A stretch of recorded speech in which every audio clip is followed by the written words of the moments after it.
Hey besties, welcome or welcome back. Today I have more than 70 fall DIYs to give you so much inspiration to start getting ready for fall DIY crafts.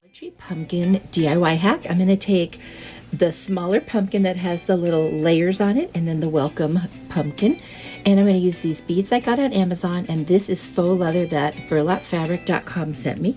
And I'm going to cut a couple pieces of that because I want to use that on the edges, which you'll see in a minute. So first I'm going to try to remove some of these pieces on here, and then I realized I didn't really need to.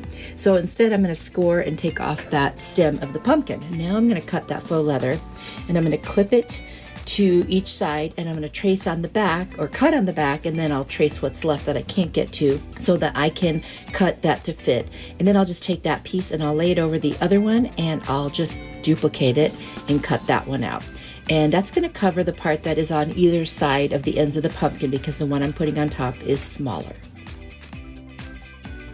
And then I will hot glue just around the edges of these two pieces of faux leather to adhere them to the larger pumpkin, which I did manage to get all those things off, by the way, off camera. I'm going to use some furniture repair markers from the Dollar Tree. I'm going to use the color walnut, and I'm just going to go around all the edges and then where the two pieces of faux leather met because it wasn't like a dark color. And now I'm going to cut out a piece of the faux leather to cover the stem of the pumpkin that we are going to use. And I kind of cut it so it looked like it had the, those little pieces that hang over. You know what I mean? You can see it right there. I don't know what they're called. And I'm just going to make sure every little edge is covered with that furniture marker. Then I'm going to take this Warm Buff, it's acrylic paint by Apple Barrel, and I'm going to do the flattest part of the front of the pumpkin with that. Then I'm going to take my furniture marker, and I am just going to stain the 3 raised sections. Doesn't that look cool? I think that it's such a nice effect. Then I'm going to lay the littler pumpkin on top of the bigger one and hot glue it right on top of it. So now I've just made a bigger pumpkin with more layers, if you will.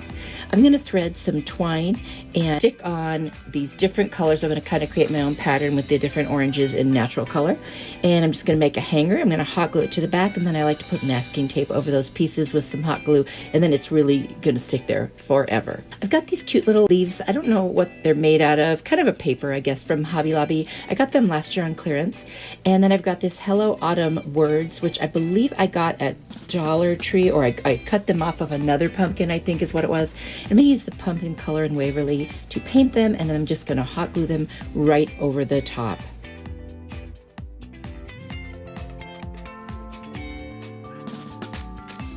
And this one is done. I love it. I think it turned out so super cute.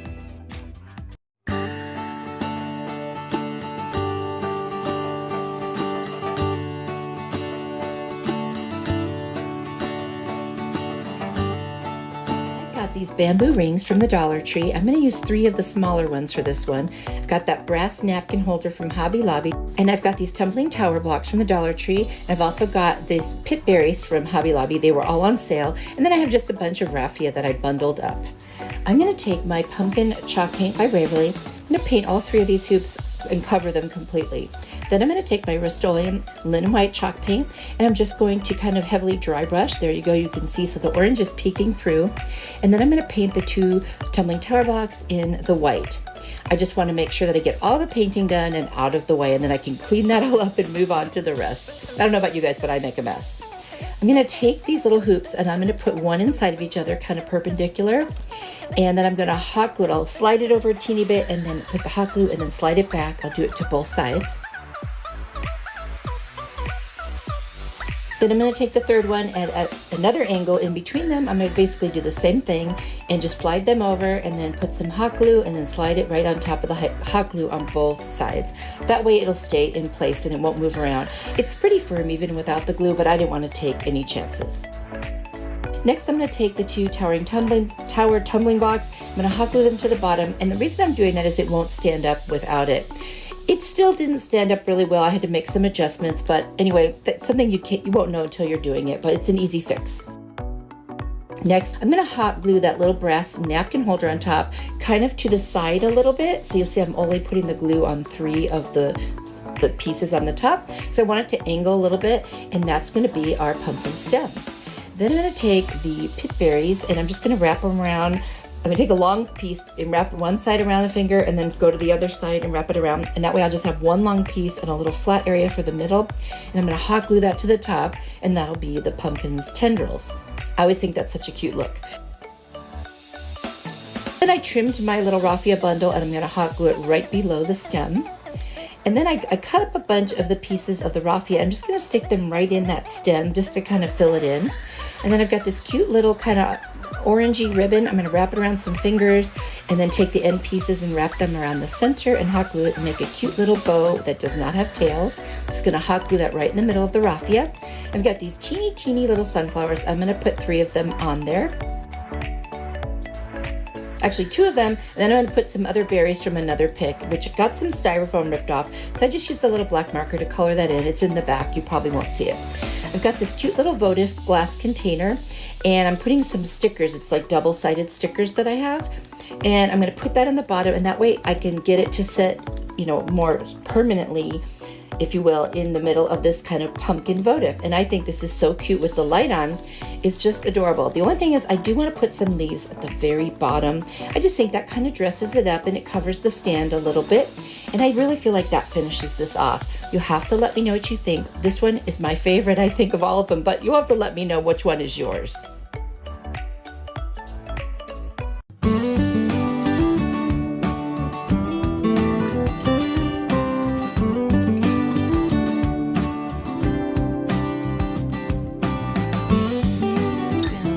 Adorable cutting board at the Target dollar spot. Actually, it came with 2. And then I'm going to use this Doily from Dollar Tree, and I'm going to use pumpkin paint and Rust-Oleum's linen white and also agave by Waverly.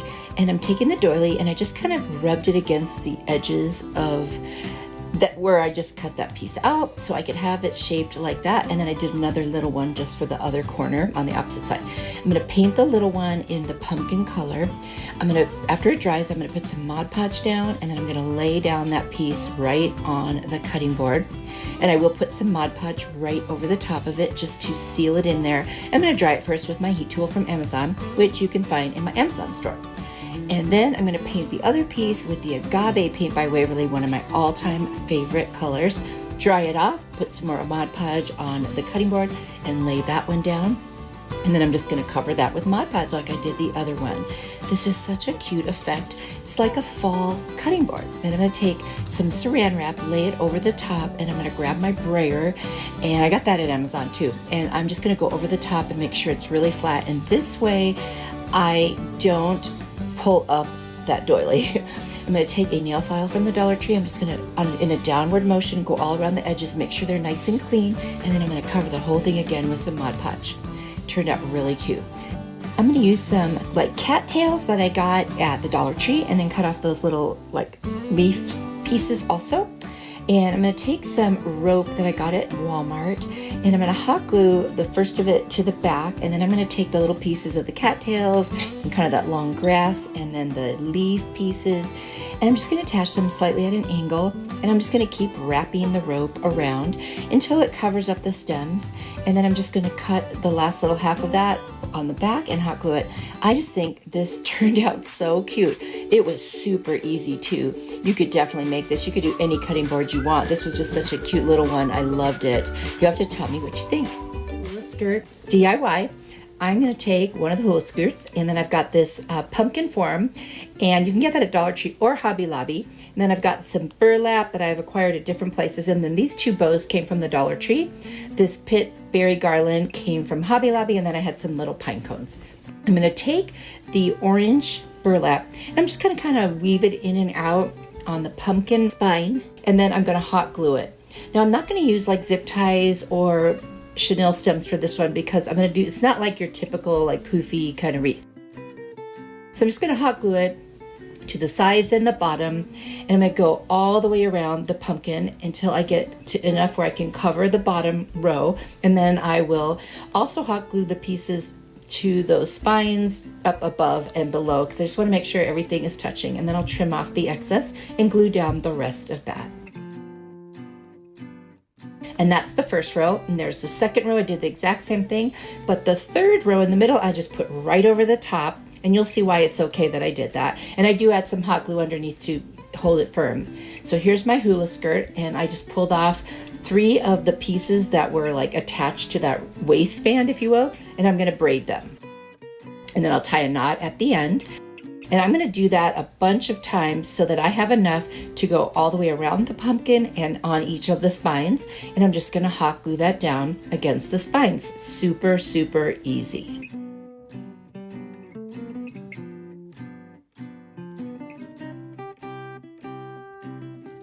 Any loose ends, I'll just hot glue right inside. And there it is. The whole pumpkin is covered where I want it now, and it looks so much better. I'm going to take that little strip of burlap that I cut, and that was from the Dollar Tree, and I just cut right down the middle. And I'm just going to hot glue that all the way around the stem of the pumpkin.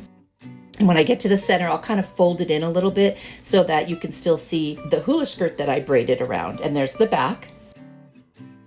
Now I'm going to take the pip berries and I'm going to take the end, wrap it around one finger, pull a little bit out, and then wrap some more, and then clip that off. And that becomes my pumpkin tendrils. I'm going to hot glue that right on the top of the stem there. I love those berries for this. I just think they're perfect for it. Then I just kind of arrange my little tendrils the way I want them. I'm going to take one of those pre-made bows from the Dollar Tree. It was so pretty. I love those colors, and it matches perfectly with this pumpkin. And then I'm going to tack down the ends so they lay exactly where I want them. Now I'm going to put a little hot glue in the center and add a baby pine cone. And then I'm going to take some more hula skirt, just cut a piece, and then I wrapped a little piece of twine around it, and I'm going to stick that right under that pine cone and just add some more interest to this pumpkin. I just love it. I think it's so, so cute. Now I'm going to add a hanger using an orange chenille stem. I'm just going to tuck that in there, wrap it around, clip it off, and there is my hanger. You guys, this was so easy, and I love it.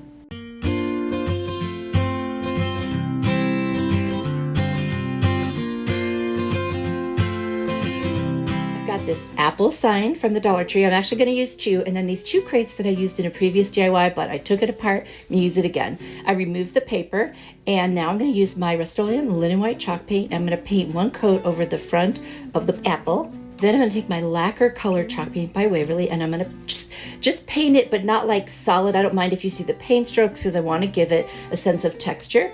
And I'm going to use my water mister, and I'm going to spray down the red. And then I'm going to take my maize color by Waverly, and I'm just going to create highlights like where the pumpkin would shine from when light hits it, so it makes it look like it's actually round and 3-dimensional versus 1-dimensional. So you just do it up on the top right, on the bottom left, and across like where the stem goes, and that's all I do with that. I'm going to use my burnt umber apple barrel paint to paint the stem. And then I'm going to take a walnut furniture marker from the Dollar Tree, and I'm just going to go around all of the edges on this apple. The leaf that came with it was metal, so I just took it off and repositioned it and then hot glued it right on. Now I'm going to take the other apple sign. I'm going to use the maize color. I'm going to paint the whole thing. This one I don't need to do white first because it's already a light color. The white just brightens the darker color. Then I'm going to take my fern color and I'm going to go over the apple. And by the way, not all of it's going to show, and that's where you can see I didn't paint the left side. They're going to be like layered on top of each other. So now I'm going to start creating those highlights and contours again. So I'm just going to make the color of like a green apple. Then I'm going to make it darker in the upper right and a little bit darker on the bottom left, and then up at the top by the stem to create that sense of a 3-dimensional apple. Super easy to do, by the way. You don't have to be an artist. Now I'm just going to hot glue the red one right on top of the green one where it overlaps. Take the other leaf that came with the other apple, and I'm going to hot glue that in place. So now I'm going to cover the back with some craft paper. I didn't take off the original paper this time. I realized I was going to cover it anyway. I'm just going to hot glue. I'm going to start at the top and lay my craft paper over the top. And then I'm going to go ahead and trim it down a little bit and then do the rest of the glue. And then I can lay the rest of it and just push it down. And then I'm just going to kind of cut around it, but not perfectly yet. I'm going to take my Mod Podge and I'm just going to put that over both of the places where I painted. So now I'm going to take my 2 crates that were painted in this kind of brownish color, and I'm going to take that white paint again, and I'm going to go very heavily over it, but not like solid because I want it to look a little bit distressed. I'm going to hot glue the 2 sides that were already attached in the past back together. I didn't need to paint those. And I didn't paint the back or the inside. I don't mind if the inside is darker. And then I just reinforced the back. That'll all be covered up with craft paper. And now I'm going to hot glue it. Well, I did hot glue it already to the grates. I did that off camera. And there's a gap on the one because of the layered apples. So I cut a little piece of Dollar Tree wood and I just hot glued it in there. Now I'm taking some foam from like a box I got and just cut a couple pieces and put them on each side so that I don't have to fill up the whole crate with the Hula Skirt from Dollar Tree. I just did a video all about using the Hula Skirt. You might want to check that out. I'll put a link down in the description box below. And then I got these apples at the Goodwill and they came with kind of like paper that's shredded. So I end up adding some of that paper too because I like the color. It's kind of more of a brown. So I mix it in with the Hula Skirt. And I've got this welcome sign. I think I got it at Dollar Tree. I'm not 100%. I'm just going to put some hot glue under a few of the letters here and there and attach that. By the way, those apples are actually candles, but I promise I will not be lighting them. That would be dangerous. Now I'm going to rearrange them. I want to do every other color. I'm going to add a hanger and a little bow. You guys, this one was super easy. What a great idea for those signs. Oh my gosh, I love it. Tell me what you think.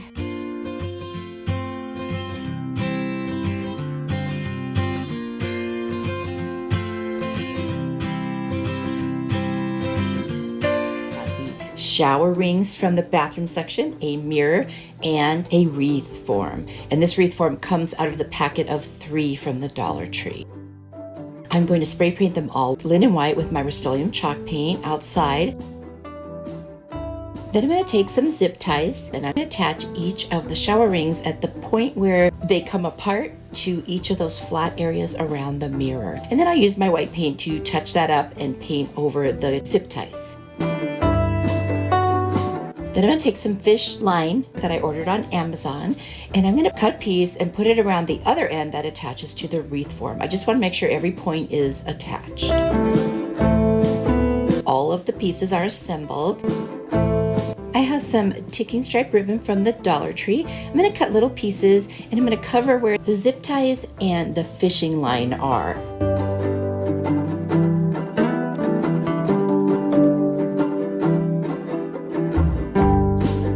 I've got these super cute little pumpkins from the Dollar Tree. They're in beige and kind of a green. I'm just going to remove the clips on the bottom by twisting them off. They come off very easily. I'll save those for something else. And then I'm going to put just on one half of this piece every other color pumpkin. And then I've got these wheat pics. They were from last year. I got them at Hobby Lobby and I just cut them apart. And then I hot glued them together and used a little bit of twine to secure them to each other. I'm just going to get that the way I like and make it like a swag so it's the same on the top as on the bottom.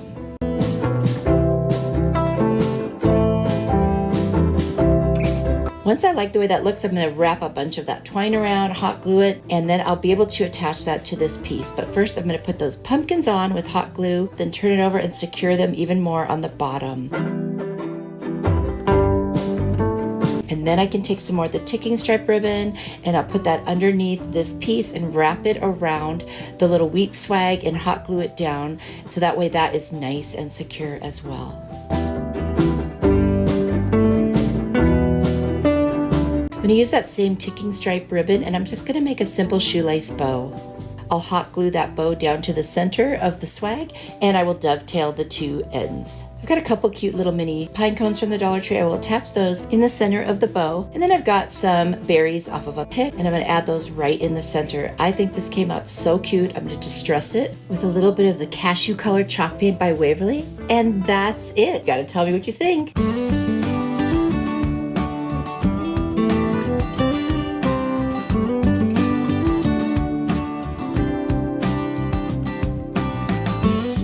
From Dollar Tree. I've got a little hoop. I actually got this one on Amazon, but you can buy them now at the Dollar Tree. They just don't have the little metal thing. And I have 2 pieces of scrapbook paper. And what I'm going to do is take just one of the doilies and I'm going to lay it over the one piece of scrap paper, trace around it, and then cut that out. I want it to be the exact same size of the doily. Then I'm going to take the other scrapbook paper and I'm just going to cut out one of the larger little designs with the fleur-de-lis in the middle, and I'm going to take my X-Acto knife and just really carefully go around and fussy cut the whole thing out. I'm going to lay the doily on top of the scrapbook paper that I cut out to match the size and then put the fleur-de-lis piece in the middle. Now I thought the white doily was a little too stark white, so I made a mixture of burnt umber paint by Apple Barrel and water, and I just you know, brushed over it just to give it a different color. But then it didn't really match, so I took some cashew paint by Waverly and just kind of dry brushed over the top of it heavily, and that made it really look like it belonged with the two pieces of scrapbook paper. I'm going to take some spray glue, and it gets really wet, you guys. You got to be really careful when you use that. And I just laid the doily right on top of the scrapbook paper, so the little holes of the doily show the scrapbook paper. Then I put some more of that spray adhesive, and I put the fleur-de-lis piece right in the middle.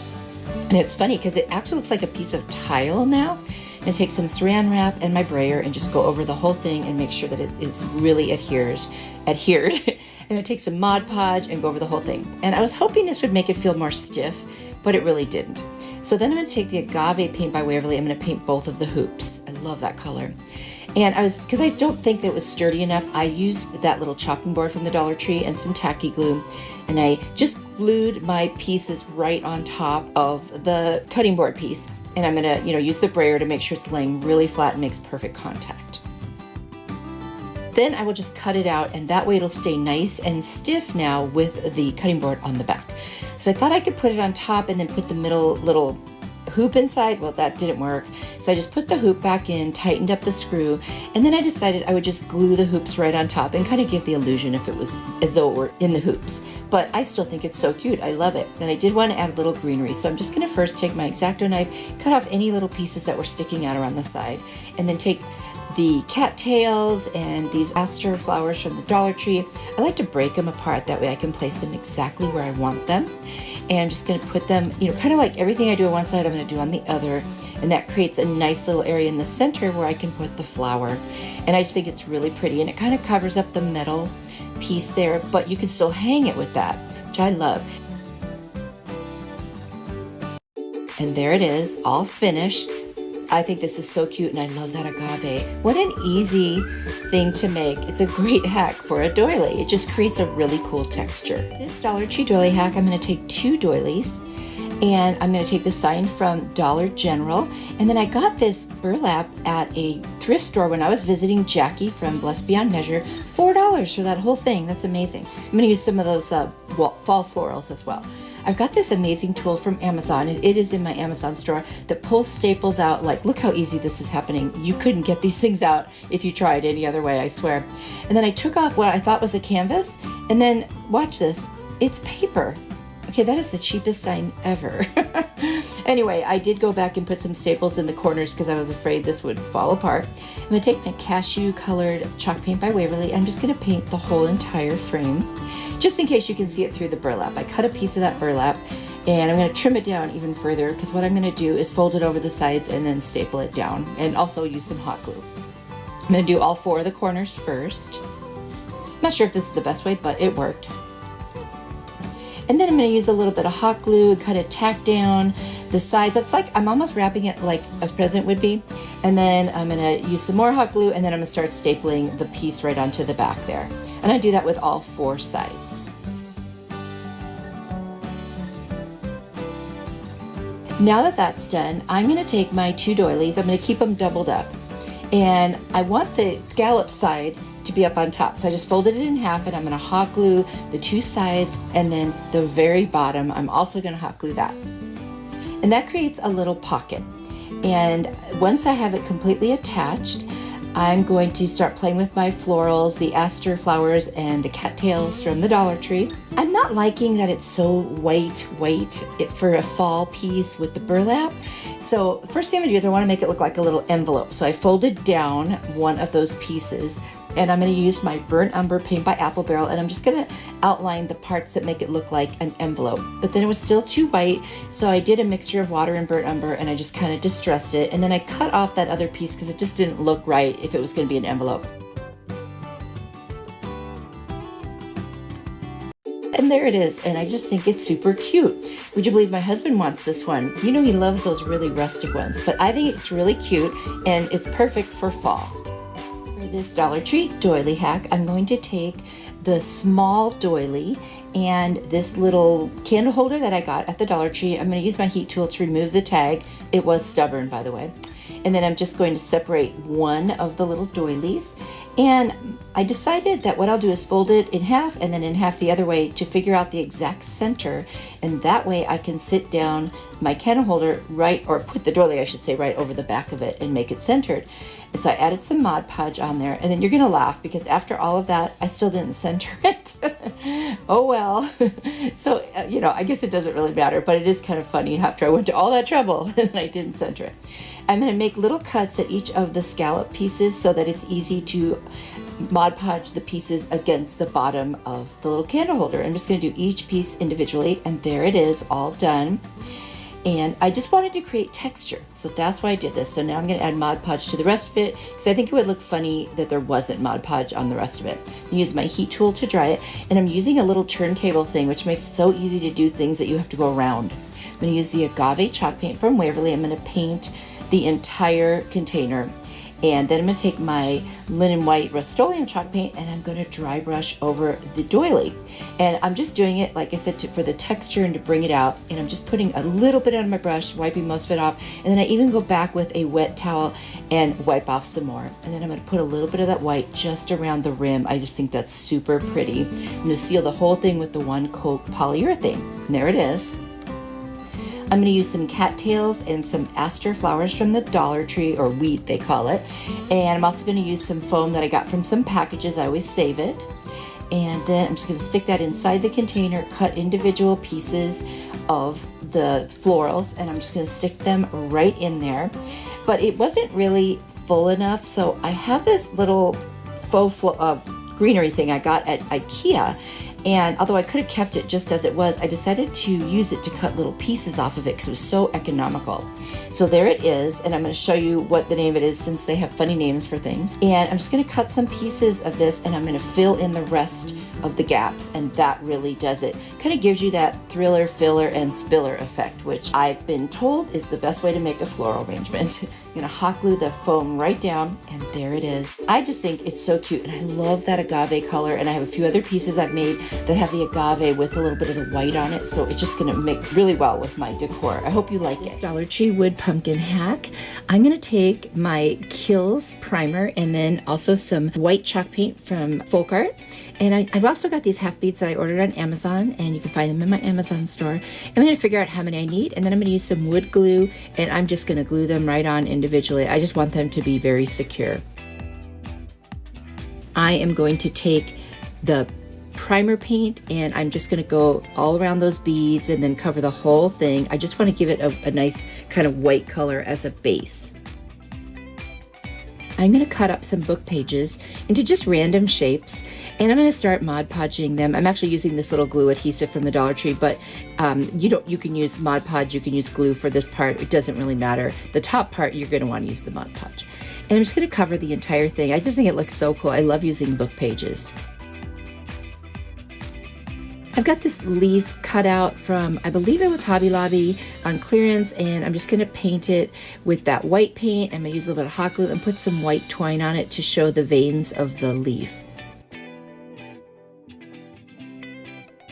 I just thought that added some texture, and I really, really wanted this one to be very textured. I'm going to trim the little ends that hang over so that it's just directly on that leaf. I'm going to hot glue it right to the top of the stem of the pumpkin. Then I'm going to take the Mod Podge and go over the entire thing. I just want to seal that in there really nice. And that way, if it happens to ever get wet or, anything, it's protected now because that is just paper from a book. I'm going to dry it with my heat tool from Amazon. And then I've got this black and white baker's twine, and I'm just going to wrap it around my fingers about 15 times and cut it. And then I'm going to tie a little knot around the center with some more of that twine and just wrap it around. Well, actually, I'll use the white twine for that. Wrap it around, and then I'm going to cut open the loops, and that gives me a cute little fussy bow. I'm just going to hot glue that right to the other side of the stem. Then I'm going to take a small doily from the Dollar Tree. I'm going to cut out the center by folding it in half and getting in there, and then I can just cut around. And I'm just going to adhere that right to the center of my pumpkin using Mod Podge. Like I said, I'm just going for all different kind of textures here, and I'm going to cover the top of that with some more Mod Podge. And I've got a white flower left over from a pic I had, and then I'm going to take one more of those little half beads. I'm going to paint it with the white, and I put it right in the center of the flower, and that's it. And I love this one. You'll have to let me know what you think.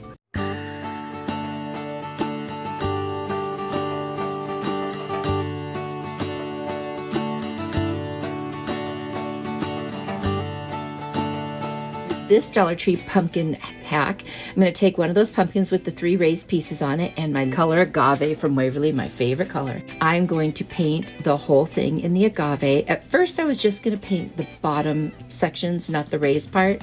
That's why you see me leaving those, but I did go back and decide to paint those once I figured out what I was going to do.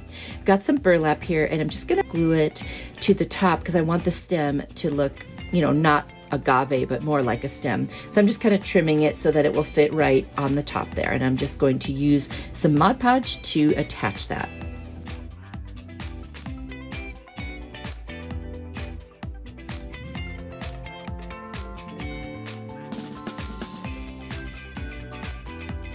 And I put some Mod Podge right over the top too. Then I'm going to hot glue the rest of it to the back. And that way it will be a nice and perfect little stem. And this is where you see me going back in and adding the agave to the rest of the pumpkin. And then I've got these different picks from Dollar Tree, some wheat picks and some pretty fall flowers. And I'm just going to start a little arrangement at the top where I put the same thing going to the right and the same thing going to the left, just to create a nice little top piece there. And then I'm going to cover the center section with some more burlap, and you can still see the agave poking through. I'm going to trim that so that it is flush around the edges. And then I'm going to cut little flowers off my picks, and I'm just going to attach them individually. You could do this any way you want. Pick any florals you like in any pattern you like. I just kind of picked a random pattern, whatever you think looks good. And I like to hot glue the pieces individually, that way I know they're going to stay. And then I've got some little fall fabric leaves from the Dollar Tree. Had those left over from last year. I'm going to layer them like a couple on top of each other and then hot glue them up by the stem. And it'll look like, little pumpkin leaves. And then I've got this piece from Hobby Lobby that I got on clearance. And I'm going to use my large snips, and I'm just going to cut off that base. It was a little stand, and I just want to hot glue that right to the center. I think that's so pretty, and that shine, that's metallic, it just adds such a nice feel to this one. And that's it, it's done.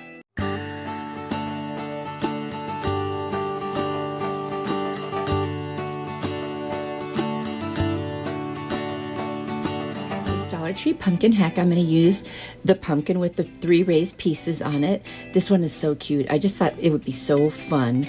And kind of whimsy. And I found this scarf at the Dollar Tree, and it's like a cheetah print, but with the gray and white. I just love it so much, especially like as a little accent piece. And I am going to cut some pieces of it so that I can put it on in the middle of that raised, the kind of oval looking raised piece. So I'm just going to trim it until I get about the right size. And then I'm going to take a marker and draw a black line. That'll be the easiest thing. And then when I cut it, we won't even see that. That way I can cut out the perfect size piece to fit right over that. And don't worry about those little marks I left. I will cover that up. And so now I'm just going to use some really heavy duty glue to get that on there. I didn't want any lumps from hot glue. And here I am using my finger to rub it in. Yeah, I could have used a brush, but not sure why I didn't. Oh well.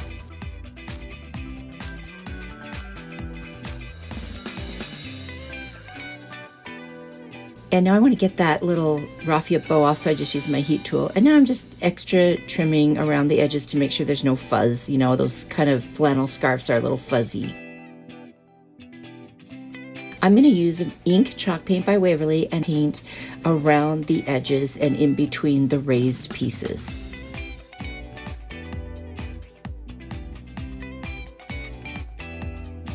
Now I'm going to start with white, and I'm just going to paint white on those 2 side raised pieces, and then I'm going to use my metallic silver by Folk Art. I'm going to do a faux galvanized metal look here. So now I'm going to kind of pounce on it with the ink color from Waverly, and just, it's almost like little dots, but not dots. And I'm just gonna go around and just kind of pounce on it. And now I'm gonna use some white chalk paint. I'm just gonna pounce on that with a little brush, just dabbing it. And then you get that metallic look, and I just love it. I'm gonna wrap this black and white baker's twine around my fingers about 15 times, and then I'm gonna use it to wrap around the middle to make a center for a bow. I'm gonna cut it and glue it.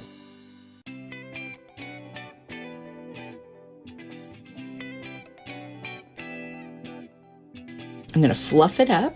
And then I decided I want to make some tails, so I'm just gonna wrap some pieces around and around, and then I can just snip the ends open and glue it to the center, and then that becomes the tails. Actually, I think I glued it first, and then I'll open them up.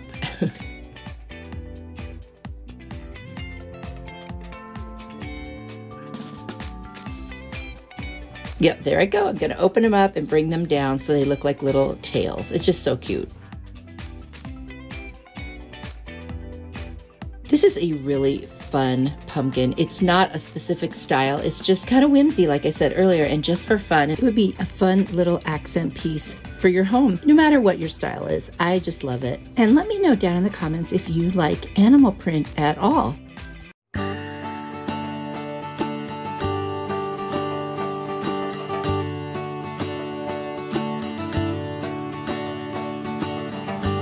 For this Dollar Tree pumpkin DIY hack, I lost the film for some of this. So all I did was I took 2 pumpkins from the Dollar Tree and I layered them on top of each other. I painted the bottom one with the pumpkin color around the edges, and the top one I used truffle color by Waverly, and I just kind of brushed that on, but not a heavy coat, as you can see.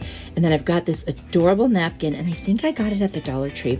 And I pulled the plies apart, and what I'm going to do is I'm going to mist it with my little water mister, and then I'm going to rip around the picture, which is such a pretty picture. It's got pumpkins and sunflowers, and it's just, oh, I love it.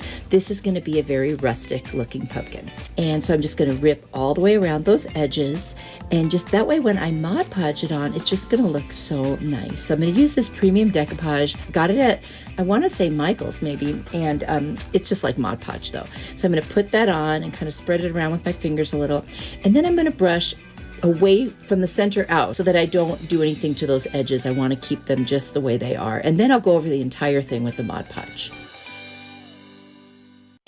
I'm going to take my Antique Wax by Waverly, and I'm going to start distressing around the edges on the orange, and I actually end up distressing the whole thing. Just a very dry brush where you put some on your brush, wipe most of it off, and then drag it around what you're putting it on. And then I'm going to put a little heavier part on the stem and around where like the stem would kind of come down a little bit. I just want to make sure I gave it a little bit of that darkness there. Got this raffia from Hobby Lobby that I got on clearance last year, and what I'm going to do is just kind of wrap it around so that it's like one solid piece, even though it's really more than one. I'm going to start in the back and hot glue it, and I'm just going to literally cover both of those stems so it only looks like one stem instead of 2, since I layered the pumpkins. So I'm just going to keep wrapping that around and hot glue it when I run out of a piece, and then start a new piece and keep going. Now I'm going to take a bunch of strands. I'm just going to make a little shoestring bow with them. I'm just going to kind of shape it up, and then I'm going to look and see how I want it to look on the pumpkin. And I decide that I do need to trim the ends, so I'll just kind of set it there and take a quick peek. And then I'll trim off the excess. And then I've got this cute little berry, or what do they call it, pitberry garland, and I did get this one at Hobby Lobby because you get so much more, and I got it on clearance. So I'm gonna take one end of it and wrap it around my finger, and then move up a little and wrap some more, and then leave the middle kind of flat. That way I get the little tendrils for the pumpkin, so it's on both sides and I don't have to glue on 2 pieces. So I'm just gonna hot glue that right to the center. Then I'm gonna attach the raffia bow that I had already made. And then I've got these cute little leaves and a bunch of little pieces, as you can see in my container there, that I just collect. A lot of them were from Hobby Lobby, some were from Dollar Tree. And I'm just hot gluing them on however I think looks nice. And again, that's totally up to you how you would want to do that. It just adds a cute little touch, I think.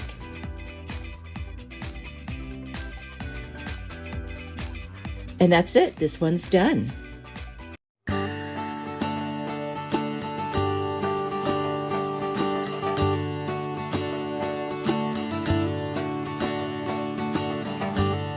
I'm going to use both the small and the large ring. And I'm going to use these little pumpkins. Actually, I only used one. And then I've got some more of the flowers here from Dollar Tree. And then I've got this placemat that I got on sale at Hobby Lobby. I had used it before and put burlap. We'll take care of that. And this cute placemat that I found at the Dollar Tree. I think it's so pretty. So I'm going to clip the larger hoop to my placemat. That will make it so much easier to cut. Otherwise, it's just going to wiggle all around. So I'm going to kind of do a rough cut around it, and then I will remove that burlap that I had on the back. And then I'm going to take some scrap fabric that I have, and I'm going to cut another circle, and I'm just going to use the one I already cut as my guide. And I'll trim it later, so it doesn't have to be perfect right now. Then I'm going to take the placemat, and I'm going to hot glue that to the very back of the hoop. And if you're wondering, I couldn't find my little silicone thing that I usually use for hot glue, so I was grabbing all kinds of things. So I ironed my fabric, and now I'm going to hot glue that with Beacon Fabric Tack Glue to the back that now has the placemat. And I used those little clips from the Dollar Tree to hold everything in place till it dried.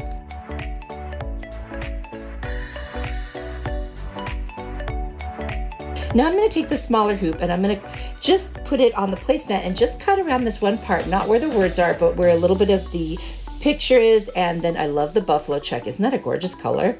And I'm going to hot glue the smaller hoop to this one. So I started on the front, and then I just turned it over, and now I can go ahead and do all the rest of it all the way around. I'm going to use an X-Acto knife to go around the edges and get any little pieces that might be hanging over. And then I'm just going to take my rotary tool and do the same thing with the other one. That one was a little thicker. So now I'm going to hot glue a piece of rope all the way around. I got that rope at Walmart. They just have the best price for that spool of rope. And then I'll cut it off and just add some glue at the end to make sure that it lays nice and flat. And I'm going to take a little piece of rope and make a hanger. Now please don't laugh. After I was done, I realized that I kind of put the hanger on crooked. And I put these little teeny pieces of a little cupcake holder on the back to cover up the ends. Anyway, it's still going to hang right because I'll just hold it the right way when I hang it up. But I was like, what are you doing? Now I'm going to hot glue the smaller piece to the top piece, and then I'm going to cut a little piece off of the pumpkin because I want it to lay flat on there. And then I'm going to cut a little piece of a dowel. I'm going to make one end at an angle. I'm just going to cut a little piece of a dowel because I want to make that my pumpkin stem. And I'm going to take that, I'm going to put it on some tape and just paint it with my burnt umber apple barrel paint. And I'm going to hot glue it right into my little piece of the pumpkin, and then I'll hot glue the pumpkin right onto the smaller hoop picture.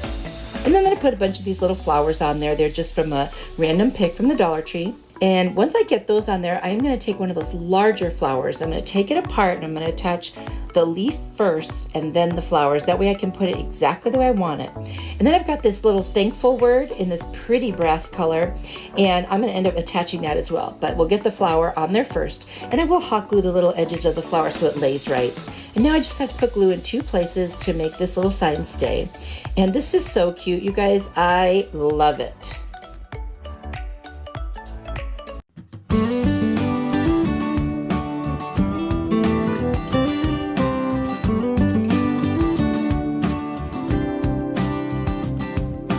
DIY. I'm going to take those bamboo rings, and I'm going to use only the large one. First, I'm going to trace on this piece of scrap fabric I had around in my stash. I'm going to cut that out. Then it's wrinkled, so I'm just going to iron it real quick with my little mini press. And then I'm folding it in half because I want to cut one that is half the size. So I'm going to lay that on top of the fabric and trace around it and cut that one out as well. So now I've got a full one and a half one. So what I'm going to do is fold that one back up, and I'm going to create a pocket with this. Now I probably only needed 2 half pieces, but I didn't think about that until after I cut it, so it's okay. Anyway, so what I'm going to do is use my Beacon Fabric Tack Glue, and I'm going to glue the 2 pieces that were, the one that's folded in half. I'm going to glue that together, and then I'll glue the other one to it, so that will create my pocket. So I'll glue everything on the rounded part, but nothing across the flat part at the top. Then with my fingers, I'm just going to pull around the edges and kind of make them shabby a little bit. And I just like that look. It's a little more rustic. And then I'm going to hot glue this pocket to the inside of the hoop. And there I'm going to show you that I did it all the way up to the top edge there. And I'm going to do that all the way around the half circle portion. Once that's done, I found these faux leather words at the Dollar Tree, and I'm going to use the word blessed for this. I thought this went really well with this rustic piece. I'm going to use that fabric tack glue again, and I'm just going to put it around all of the letters, and then I'll set it right on top of the pocket. And I've got a bunch of flowers and pics from the Dollar Tree, all different kinds, and then a little bow and some berries. I'm just going to cut up little pieces. I like to arrange them with individual pieces because then I can put them exactly where I want them. I'm going to put some hot glue on the stems and just put them in exactly where I want, and then they'll stay in place and I don't have to worry about them falling out. And I'm being pretty symmetrical for the most part. I tend to do that. And then I'm going to put that one really pretty flower right in the middle there. I just love these colors. They're very traditional fall. I'm going to hot glue around the edges of the leaves to make them sit exactly the way I want them. I'm going to take a piece of rope here, and I'm going to figure out how much rope I want it to hang by, and then I'll hot glue the two ends onto the side. And then I like to take some masking tape, put some hot glue over the top of the rope, and just cut a little piece of masking tape and put it right over. That seems to just really seal it, and the edges don't fray that way. I'm going to hot glue the little raffia bow that I have right under the word blessed. And then I'm going to cut out those little berries. They're kind of fall looking berries, and I'm just going to put them right in the center of the little bow. And that's it. This one's done. I love it. Let me know what you think.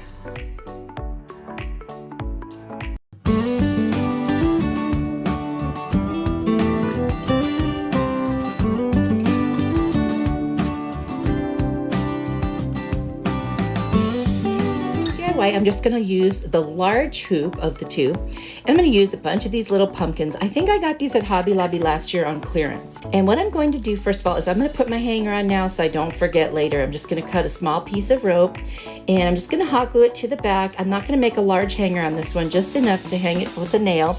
Then I'm going to use a little masking tape and put a piece on each end with some hot glue to make sure that the little ends of the rope don't fray.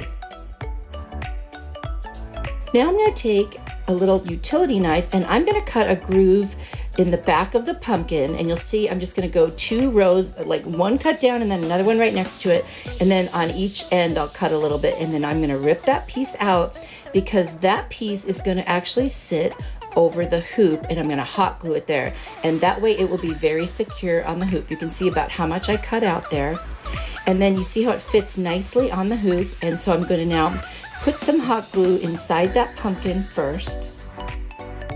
Then I'll put it back on the hoop the way I want it, and I'll let it dry just a little bit. And then I'm going to go back with some hot glue over the top and just make sure it's very secure. That way there won't be any openings for it to get loose by. You can see what I'm doing. So I'm not going to show you all the pumpkins because now you know how they're all going to be done the same way. I'm just going to randomly pick pumpkins in whatever order that I like, and there you can see I've done a little more than half. And in just a second here you'll see the whole thing finished, and that's what the back looks like. And I've got this cute little fall sign. It's made out of metal or tin from the Dollar Tree. I am literally just going to hot glue that right on top, and then I'm going to cut out some of these leaves from a leaf pick, and I'm going to get the sign on first. I just looked first to see where it would touch, and that's where I put the hot glue, and then I'm going to add some more in the back and just secure it. It's a very light wreath, so I don't think it's going to go anywhere. And then I'm going to put a little flower to cover the hole on that sign, and I'm going to add some little fall berries right in the middle of the raffia bow that was already there, and then a little sunflower on either side of that just to dress up the bow. Now, we could stop right here and it would be really pretty, but I did want to put some leaves on it, so I added a few to the bottom, and then I thought that's it, and I love it. Be sure to tell me what you think of this one.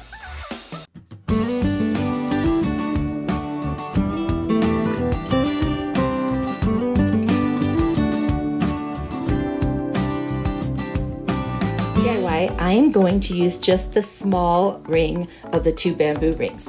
And then this was a straw hat from the Dollar Tree that I cut off the brim for another DIY. So what I'm going to do now is I need to make the top a little smaller in order to have the ring sit on it. So I'm going to use my little clips from the Dollar Tree, and I'm just going to clip, kind of like 4 corners, if you will.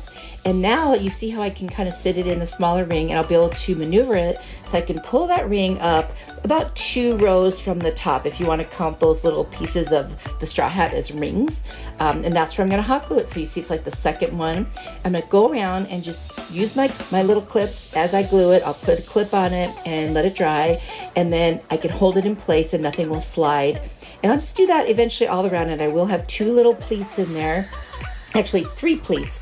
2 of them are on the inside and one's going to be all the way down like a seam. And you can see I bent it in or folded it in, and I'm going to clip it on the inside and also on the outside to make sure that stays, and that'll be in the back. But I needed to do that in order to make the basket more symmetrical, if you will. And now, this was from a paper bag. You know how sometimes they have those little handles? Well, I don't waste things, so I kept it, and now I'm just going to hot glue it right in there, and that will become our little handle. And then I'm going to take some raffia that looks kind of like straw and put some in the bottom, and I'll move that around as I go. And I'm going to add a bunch of different colored pumpkins to this. And this is just going to become a cute little pumpkin basket. Talk about an easy DIY. And I added some leaves. And now I'm taking a little piece of frayed burlap and then a little raffia bow that I already had. I'm going to hot glue that over the burlap. Kind of gives it more texture. And then this really cute little sunflower that I got at Hobby Lobby last year. Got a bunch of these little fall things. And then I have a couple of wood little cutout leaves that were also part of a pack that I got at Hobby Lobby. It was like 40% off. Keep an eye out. You can get some great deals there. Isn't this so cute? Talk about easy. This could sit on a tier tray or anywhere you want to put it. Will be so cute. Hula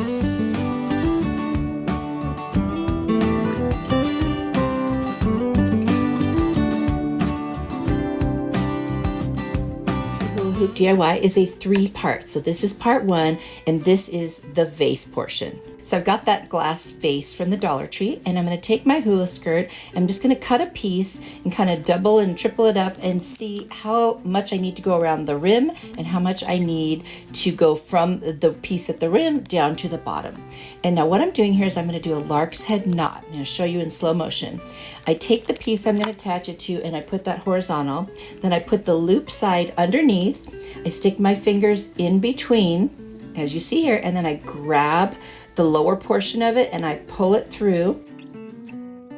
Pull that tight, and that is a lark's head knot. And I'll show you one more, not quite as slow, but just a little bit slow so you can see it. And then I will show you once they are all on there, because I'm just going to repeat the same thing. So there they are. And now I'm just going to take this whole piece and hot glue it to the rim of the vase.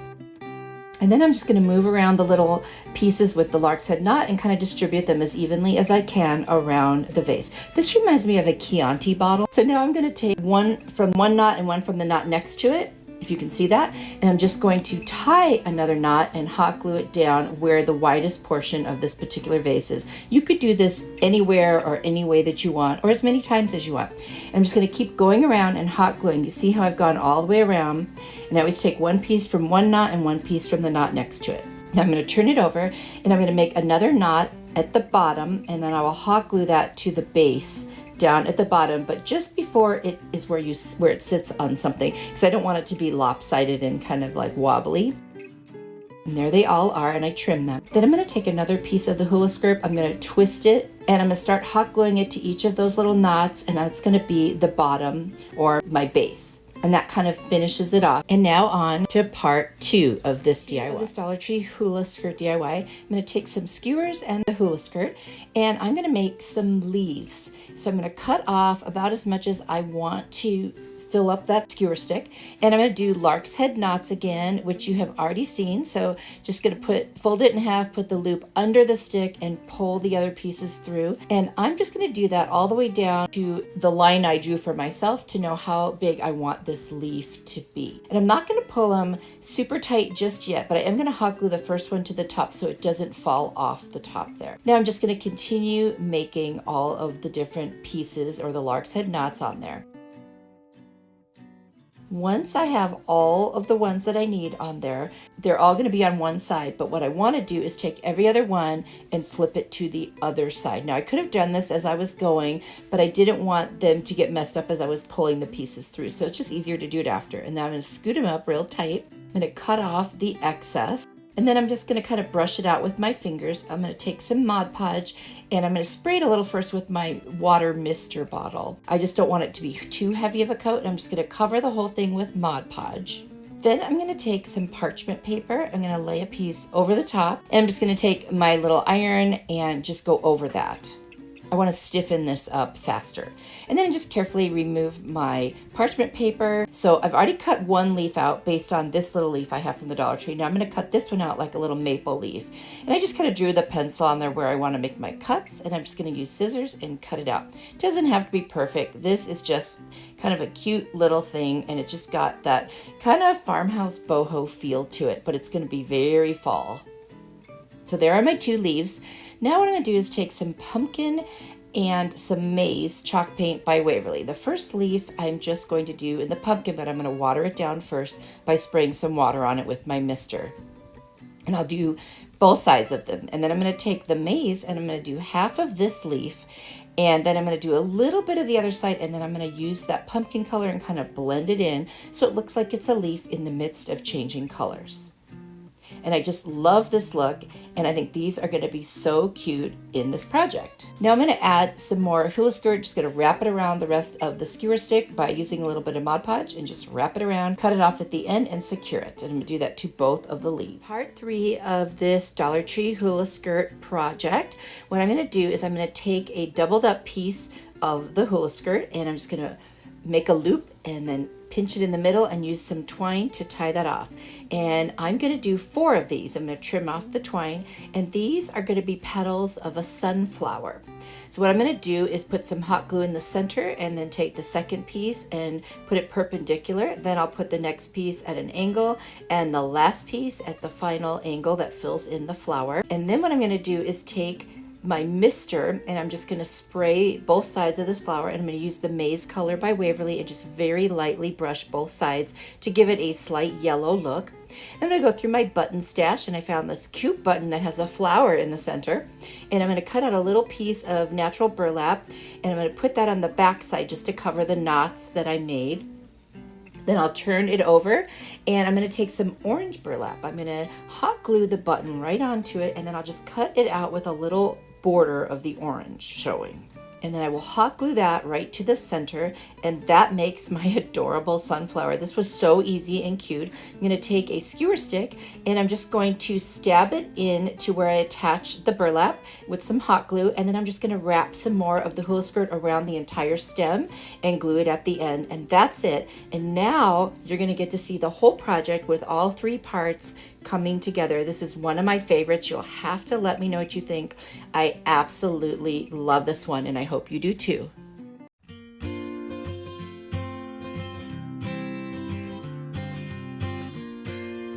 This DIY, I'm going to take 4 wood slices that I got at Hobby Lobby, and they're not all the same sizes. I've got some leaves from a pick, and then I've got 4 different colors of the Waverly chalk paint.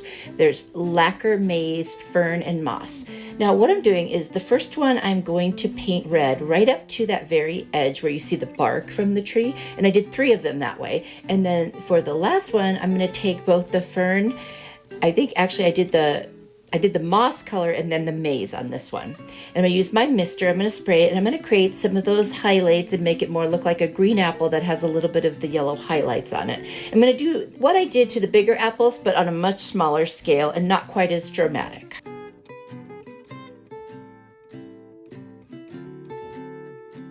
And I'm just blending the colors to get what I think a green apple would look like. They're usually a little brighter than just regular green. Then I'm going to take one of the red apple ones, and I'm going to put some highlights on that as well. So on the right side, a little bit on the left, and then just kind of darken it to make sure it's not overwhelming. I'm not going to do too much on these. And then I'm going to leave the other 2 red ones just as they are. I'm going to take the Burnt Umber by Apple Barrel, and I'm going to go around those edges and just darken where the bark is. I just want to make it look like it's all the same color, so you've just got the apple color and the edges, and I think that looks really cute. Then I'm going to take some Mod Podge. I'm going to cover the tops of all of them.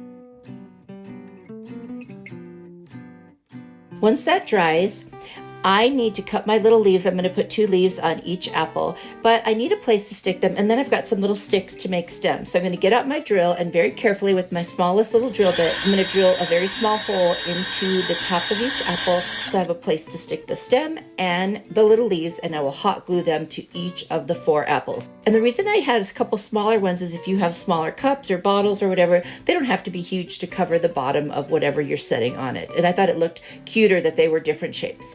I've got this cork sheet from Dollar Tree. I'm going to trace on the back of it the size of each of the little coasters, and I'm going to cut it out, and then I'm going to adhere those to the back of the coasters. And then the last one I just pieced 2 pieces together because I didn't want to waste any, and it worked perfectly to do that.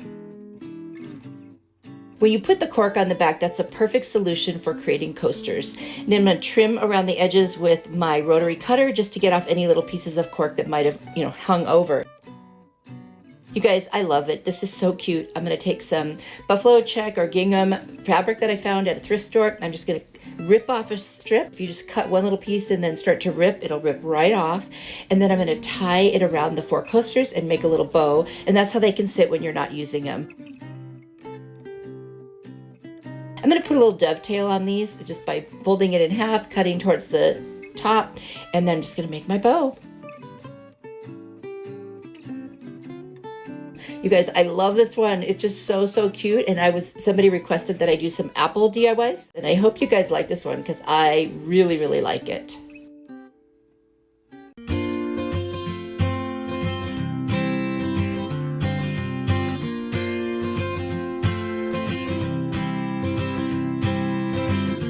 DIY has 2 parts, so this is part 1. I'm going to take a bunch of strips from the hula hoop, some twine.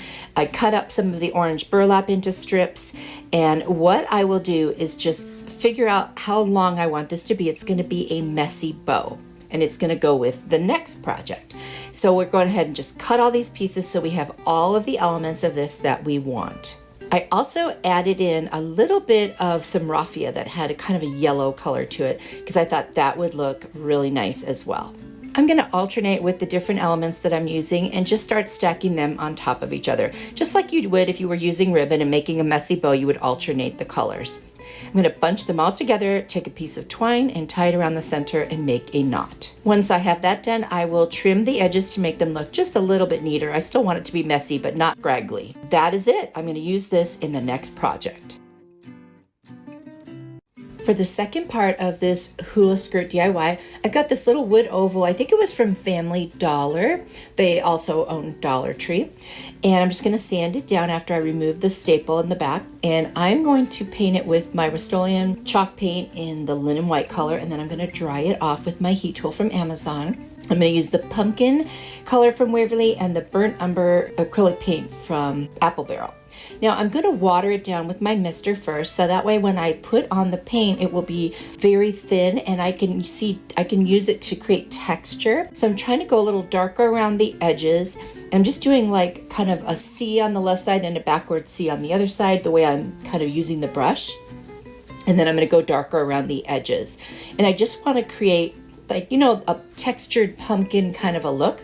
I'm going to take the burnt umber, water it down also, and do the exact same thing, but even less coverage because this is more like a contour color. And I use the orange to do a little bit of highlighting, but also the white underneath will start peeking through as I rub the paint over it. And that also creates a whole other sense of depth. And I just love the way it looks. I'm going to do the exact same technique to the hoop that I got also from Dollar Tree.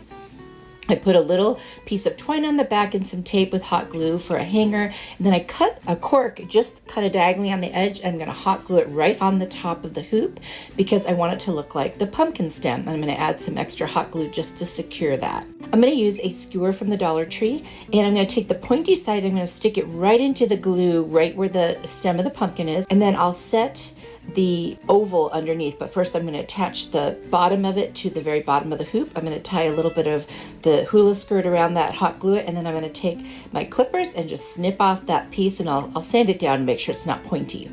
Now of course I shouldn't have put the hanger on yet, but I didn't realize that till just now. So I cut a little bit of the string there. Now I'm going to put hot glue down the center of this oval while the whole thing is upside down, and I'm going to attach that to the skewer stick. And I'm just going to press on that so that it adheres. Then I'm going to glue back down that little piece of the hanger, and I'm going to put some more masking tape right over the top of that. I'm also going to add some glue to the top of the skewer and add a piece of masking tape down that just to secure that.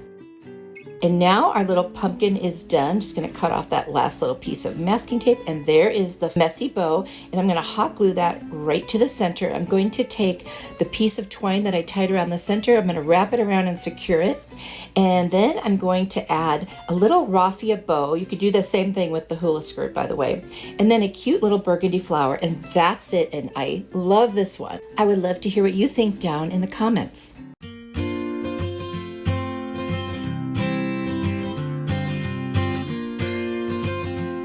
Dollar Tree hula skirt DIY project. I've got this frame from the Dollar Tree, these little stickers from the Dollar Tree, and a placemat from the Dollar Tree. I'm also going to use my Rust-Oleum linen white chalk paint. I'm going to sand around all of the parts of the frame that I'm going to paint just to make sure the paint's going to stick, and I taped off the glass part. I'm going to do 2 quick coats on that and dry it off with my heat tool. Then I'm going to remove the tape, and then I'll just use a blade if I get any little spots on the glass. I'm going to use the inside of the frame as like a template to cut my little square from the placemat, and I will go ahead and cut that out. And then I'm going to position the little, it's like a 3D sticker right on top of that, right in the middle. I'm going to take about 4 or 5 strands of the hula skirt, and I'm just going to bunch it together and start on the inside of the frame and hot glue it. And I'm going to wrap it around each of the 4 sides, but excluding the actual corners.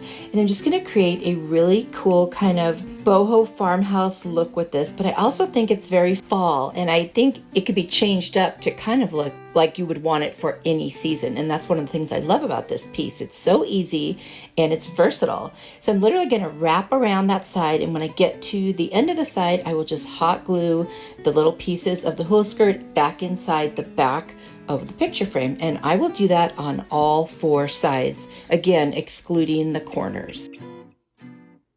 And now I have all 4 sides done. I'm just gluing down any little stray pieces, and that's what the back would look like. I'm going to take the burnt umber acrylic paint by Apple Barrel and just super lightly dry brush on the 4 corners that are still exposed, because I want to give it a little bit more of a rustic look as well, and that'll help it stay in that little boho farmhouse world.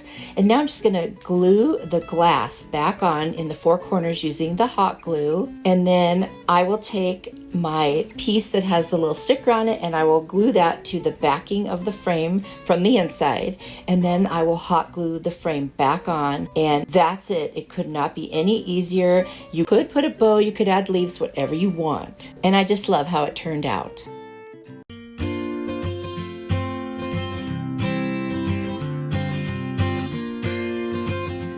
I found these houses at Goodwill. They're originally from Target for $5, and I got them for $4. And then I've got this Dollar Tree fabric from the Crafter's Square, and I'm going to cut out the front of both of the houses with the fabric, and I'm going to attach it, and I'm just going to dress them up.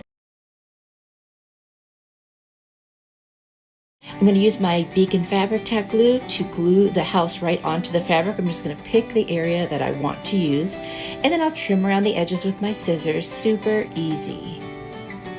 I'll do the same thing with both of them. Now that I've got the houses trimmed, I'm going to use an X-Acto knife and go in and cut out where the little windows are. I'm going to use some of that Beacon Fabric Tack glue to put in there to kind of set down the edges. I'm just going to put a stick in there and help that along. Then I've got this piece of a basket that I took apart from the Goodwill, and I'm just going to cut it into little pieces to make a roof line for the taller house. I'm going to use my miter shears from Amazon to cut that out. Super easy. And then I'm just going to hot glue those right in place. I hope you'll follow me on social media. All my links are down below in the description box. This is a really easy way to dress up some wooden houses that you could either find at the Dollar Tree, the Target, Dollar Spot, or anywhere by adding some fabric and a little roof line. And I'm going to use my furniture marker in walnut to go ahead and make that roof line consistently the same color. I'm going to do the same thing on the other house, but with a wider piece. I'm going to take some of this pitberry garland from Hobby Lobby and make a little teeny wreath. I'm going to hot glue it to the front of the shorter house. And I just think that is super cute. And then I've got this like greenery from IKEA. I just cut off teeny pieces. I'm just gonna put them around that wreath to make it look like, you know, an actual wreath, not just pip berries. Then I'm gonna make a little chain using my Dollar Tree twine, and I'm gonna fold that into a circle, make sure it will fit nicely at the top of the taller house, and I'll make a knot, and then I will hot glue that, and that'll become my little wreath for that house. Remember making those little bracelet chains when you were younger? Oh my gosh, they were so cute and so fun. So I'm going to attach that, and then I'm going to take one little piece of that same greenery and put it on there just to kind of add a little more interest. And I think these are adorable, and I can't wait to put them on my tier tray.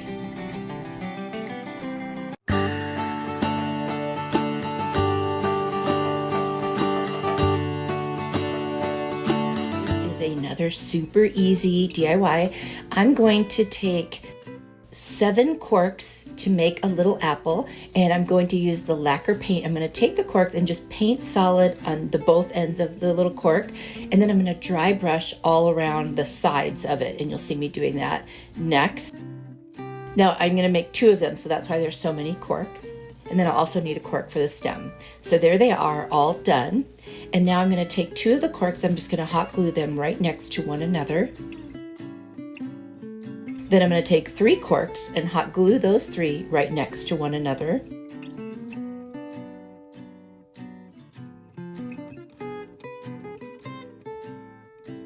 And then I'm going to take 2 more corks and hot glue the 2 right next to one another. So you'll have 2 stacks of 2 and 1 stack of 3. I'm going to take the stack of 2 and hot glue it to the top of the stack of 3, or should I say they're side by side. Then I'm going to turn that over, and I'm going to hot glue the other set of 2 on the other side of the set of 3, and that makes a cute little apple shape.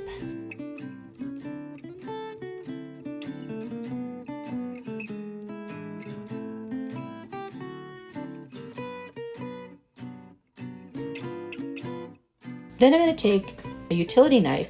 I'm going to cut at an angle on a cork that I have not painted, and I'm going to so I end up with 2 pieces that are cut at an angle. And then I will cut the opposite angle to kind of create like a triangle on the bottom, because that's what's going to attach to the top of the apple. So you see how I put it between the 2 corks at the top. So I'm just going to stick a little, my Cricut tool in there so I can paint it with the burnt umber and make a brown stem. And once I get that all painted, I'm going to take that and I'm going to hot glue it right to the top of the apple, and I'll do the same thing on the second apple that I made off camera. And I've got these 2 little leaves that I cut off of a pick, I think it's eucalyptus, and I'm just going to hot glue them right there on top by the stem. And that's it. This could not be easier. These would be so cute on a tiered tray. And I love it. I hope you guys like it too.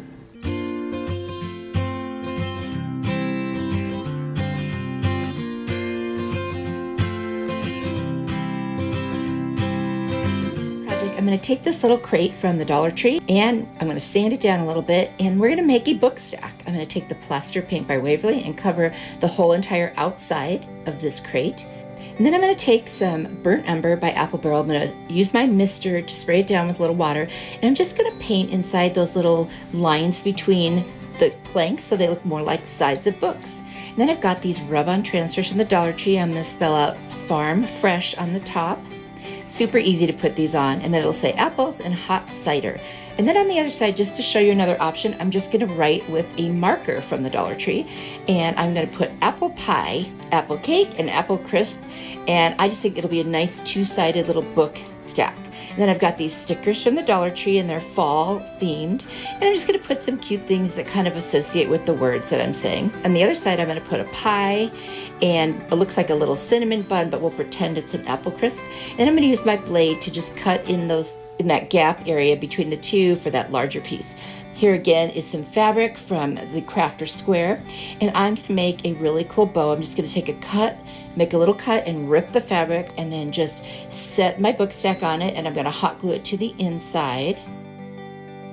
So actually this part isn't the bow. The bow is going to be made up of some straw from a straw hat from Dollar Tree, a couple different kinds of burlap, the pip berries, and the fabric. And I'm just going to make a messy bow where you just go, crisscross, and you line them up. I usually kind of go widest to narrowest. And once I get them placed just the way I want, in the order that I want, I'm going to take a piece of jute twine and put it underneath the middle, and I'm going to tie it real tight. And then I'm going to let the jute hang on either side and let that become part of the messy bow. Now once it's tied, you always have to fluff it because then it will create the nice shape. And then I'm just going to hot glue it to the very top of the book stack right in the center. And once I get it hot glue, I'm going to arrange my little pitberry pieces, and I'm going to add a little teeny pine cone right on top, and that came from the Dollar Tree. I love this one.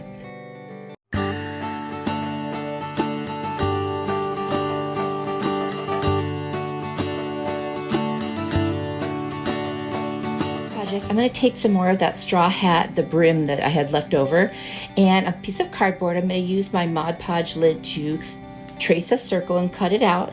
And then I'm going to take that piece of the brim of the hat, I'm going to wrap it around to see how much I need to go around the whole thing, and then I will cut that. And then I'm going to hot glue the very base of that to the edge of the cardboard circle. What I'm creating is a little basket. So once I get that the right size and glued down, I'm going to trim it. And then the next thing I'm going to do is take some jute twine from the Dollar Tree, and I'm just going to put little pieces starting from the top to the bottom, and then I'll cut them off, and I'll do that all the way around the entire little basket.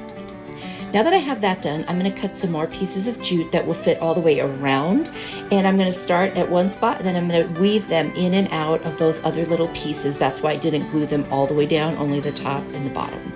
And I'm going to create a little bit of a basket weave look, more than even the basket already has. I'm going to take my Burnt Umber by Apple Barrel paint. I'm going to paint the bottom, and then I'm going to do some dry brushing all the way around the outside and a little bit on the inside. I've got these beads from Amazon, and then I've got the lacquer paint from Waverly and this little green paint that I had.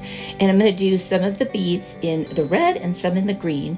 And then I've got these little sticks, and I'm going to hot glue those in to create the stem. Now I'm going to take my Dollar Tree fabric, and I cut out a square that would fit in the little basket, and then I kind of frayed the edges. Now I'm going to stick that inside. I'm going to add some raffia in there, and then I'm going to put my little apples in there. Isn't this the cutest little apple basket? Let me know what you think.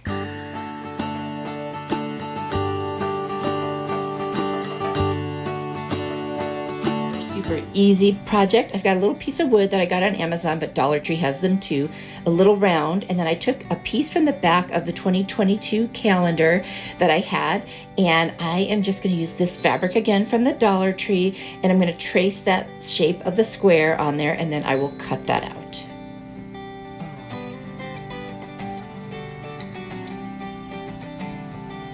Once that's cut, I'm going to fray the edges a little bit. I just want this to look rustic because this whole tier tray is going to be rustic. I'm going to use my Beacon Fabric Tack Glue. I will put that right on the wood, and then I will apply the little piece of fabric right on there. I'm being really careful so it doesn't stick before I want it to. That's why I'm kind of holding it up. And there we go. Just kind of push that down, make sure it's there, and then I'll trim any excess off around the edges. Then that little wood round I have, I'm going to trace that circle onto my little calendar piece. Now I end up trimming it down even more, but I needed something to work with, so I've cut it out. I'm going to take the Burnt Umber paint by Apple Barrel. I'm going to paint right around the edges and then the sides as well. Then I'm going to take my scissor blade, and I learned this from my friend Linda at FaithChick777. Just kind of rub your scissor blade along the edges of any paper, and it gives it a really cool distressed rustic look.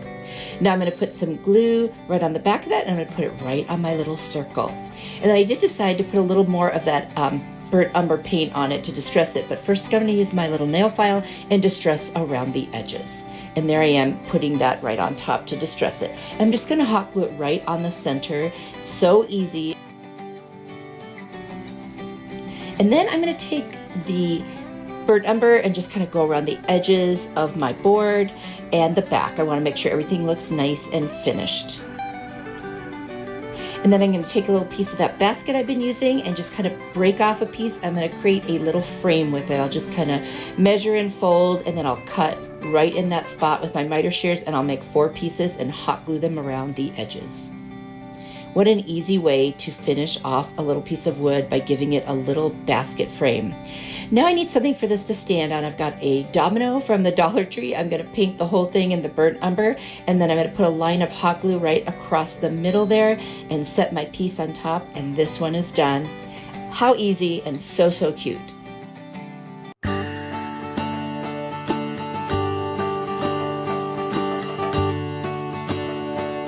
project, I'm going to take another little wood square that I got, and I'm going to use my square ruler, and I'm going to figure out dividing it into thirds. So I'm going to put little marks wherever I can, create the thirds, and then I'll do it on both sides. So I end up with like kind of a hashtag, if you will. And what I'm doing is I looked online for barn quilts, and I found a pattern of one I really liked, and that's what I'm drawing. I'm drawing a barn quilt. Now, I don't know the name of it. I forgot to look for that, but it's okay. It doesn't even matter. I'm going to use my little wood burning kit. I haven't used it before, but I decided to do it today. I don't think I really needed to in the long run, but I wanted to try it out, so I did, and there is my little barn quilt. Now, I'm going to take several different pieces of the Dollar Tree fabric. I'm going to trace using where I did the wood burner so I can, have the grooves to get into. I'm going to cut little pieces, and I am going to glue them on with my Beacon Fabric Tack glue, all of the little pieces, and I'm going to make a barn quilt on this little piece of wood. I don't know where I got this idea, but I just thought of it actually, and I just think it is so super cute, and it fits the rustic theme.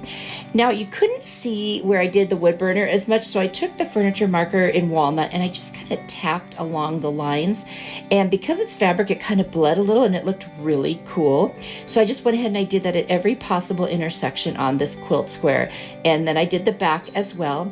And then I took a little scrap piece of wood that I had and I cut it down, and I'm going to cover that also in that furniture marker, and I'm going to sand around the edges, and then I'm going to hot glue right down the middle, and that'll become the stand.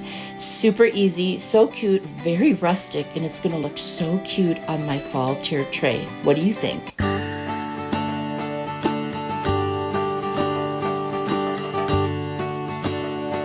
This project, I've got my Dollar Tree fabric, and then I've got these sticks. And I'm just going to use my miter shears and cut them down. I'm going to make a mini ladder. So there was already a piece that worked perfectly with another piece sort of attached to it. So I just used that as my base, and then I created another side and the 3 pieces. And I'm just going to make sure they're cut to the right lengths, and then I will hot glue them down to each other. Once I have this set, I'm going to take some jute twine, and I'm going to start by hot gluing it on the back, and I'm going to wrap it around each intersection, so there's 6 of them, and I want to end up with an X over the middle of each intersection and then a piece around the top and bottom. So I just did that, and you can do this any way you want. That's just what I decided, and there it is, all finished. Now I cut a little piece of this fabric, and I'm going to figure out how long it needs to be. I want to make a mini ladder blanket. You know how you hang blankets on those little ladders? So I'm just going to cut a piece that I think is about the right size. And then, of course, I end up trimming it down even more when I'm done. And I'm going to fray the ends, and I'm just going to fold it and hang it over the middle rung of the ladder. So cute, so easy. I am just loving these little mini pieces. They are adorable.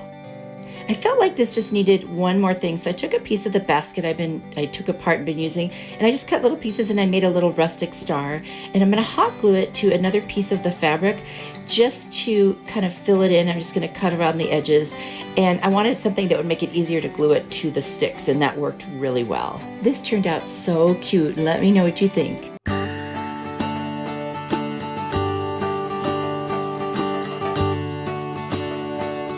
Super easy project. I just did part of this off camera by accident, but I put hot glue all over this little apple that I have that's a candle that I got at the thrift store, and I painted it with hazelnut to make it look like caramel, and now I'm painting the apple with the lacquer color to make it look like a red apple, but I trimmed the hot glue with my X-Acto knife because I think I put too much on and you couldn't see the apple.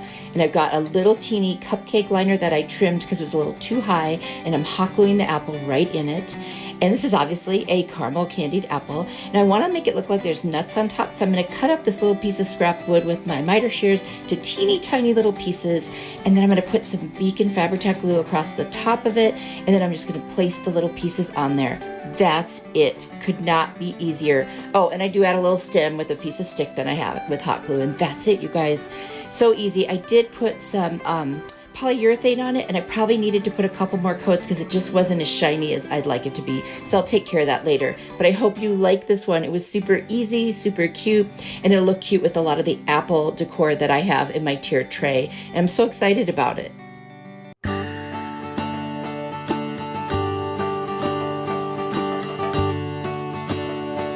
Walking through Dollar Tree, and I saw these headbands. And I don't know why, but I saw a pumpkin. So let's see what we can do with this. I've got 4 of them. And then I'm going to use this nautical rope that I also got from the Dollar Tree. It's like a 2 or 3 strand cord, and I'm just going to use one strand at a time. I took off the fabric that was on there, lots of hot glue, lots of heat gun to do that. I'm just going to start with one end. I'm going to hot glue it and start wrapping around the entire headband. And I'm actually going to do that to all 4 of them. And then I've got 2 different widths of nautical rope. So one's a teeny bit thinner than the other. So I did 2 of the thinner and 2 of the thicker. But honestly, they're very close in size.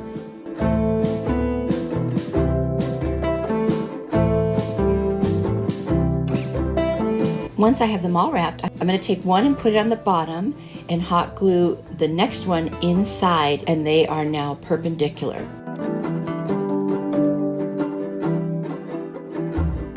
And then I'm going to take the other 2. Now I should have put it on the outside for this one, and I didn't think of it till I'd already glued it.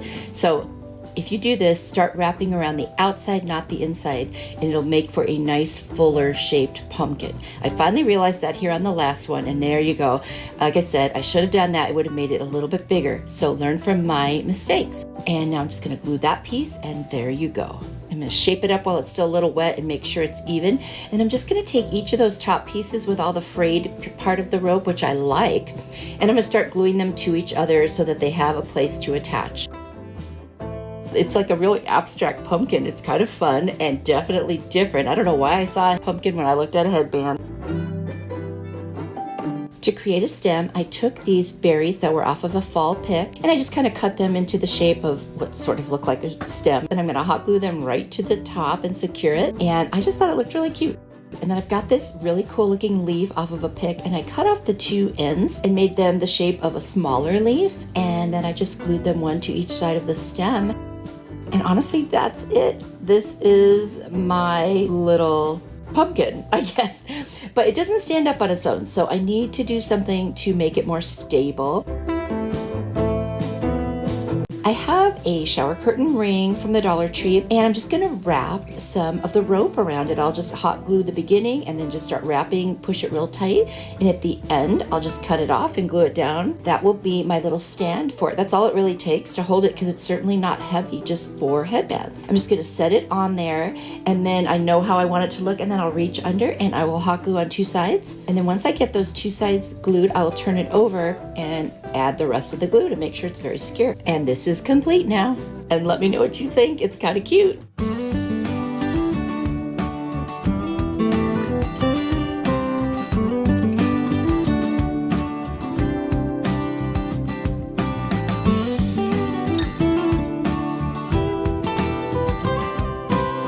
Found this cute little gone hunting sign at the Goodwill. It was actually $2 there, but originally $8.99 at Hobby Lobby. And then I've got these little cutout leaves that I've had in my stash for a while. I'm going to take off the hanger, and then I'm going to paint the whole sign in the plaster chalk paint by Waverly. I'm going to take the cashew color and paint each of the leaves, but I'm then going to spray them with my mister, wipe off some of the paint. I just want to give it a slight tinge. I'm going to use my heat tool from Amazon to dry it off. I'm going to take a little pokey tool and just make sure that the little veins of the leaves are still visible. And then I'm going to take my cashew chalk paint and I'm going to distress the sign. I've got some matte Mod Podge, which I am going to put over the top so that I can take the stencil I created in Cricut Design Space, and it says "Fall for Jesus, He never leaves," and I love that saying. I'm going to take the plaster color first and put it all over the stencil because I have learned my lesson. It will help with bleeding. And then I'm going to take the truffle and put that over the top, and that's like a brown. Now, I have to tell you, with these little stencils, sometimes it's hard to get them to lay flat. So I still had a little bit of bleeding, but that was on me. I'm going to take the pumpkin color and put the fall and leaves word in that color. So I'm just going to take the tape and the stencil off, and then I'll take my weeding tool and get out the middle of the letters. I do have a little bit of bleeding, but I actually kind of liked it, gave it that distressed look.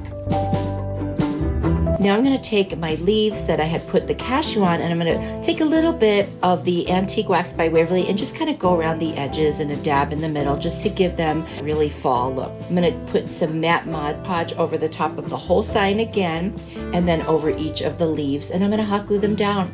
You guys, that's all I'm going to do for this one. I'll put the twine back in for a hanger, and it's done. It was so easy, so cute, and I like it better than the original, but I also love what it says. There's so much truth in this. Jesus will never leave you. Oh my gosh, I just love that more than you can possibly know. I hope you guys like this one too.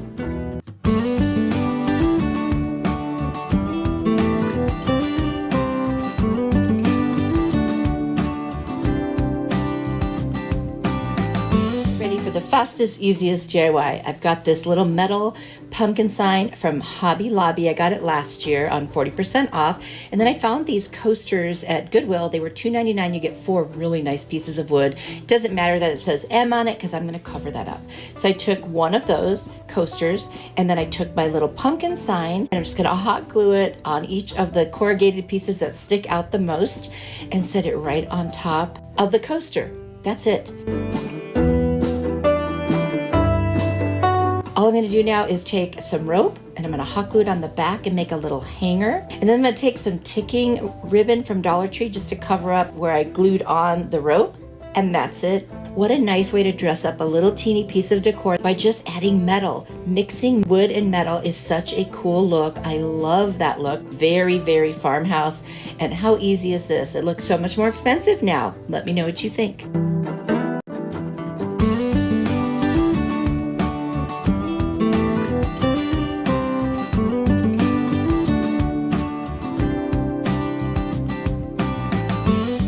I've got a wood pumpkin from the Dollar Tree, and then I've got a bunch of scrapbook paper that I ordered on Amazon.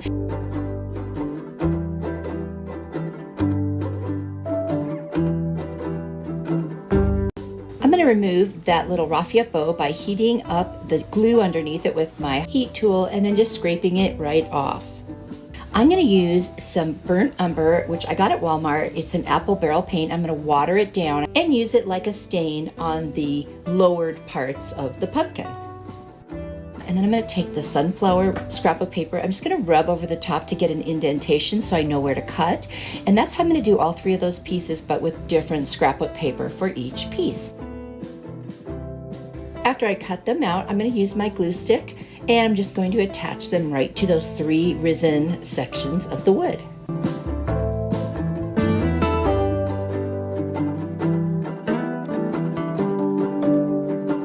I have a brayer that I got from Amazon and I love using it when I am decoupaging because it helps to make sure that you adhere the paper or tissue or napkin or whatever it is really nicely to the surface and you don't have bubbles and wrinkles.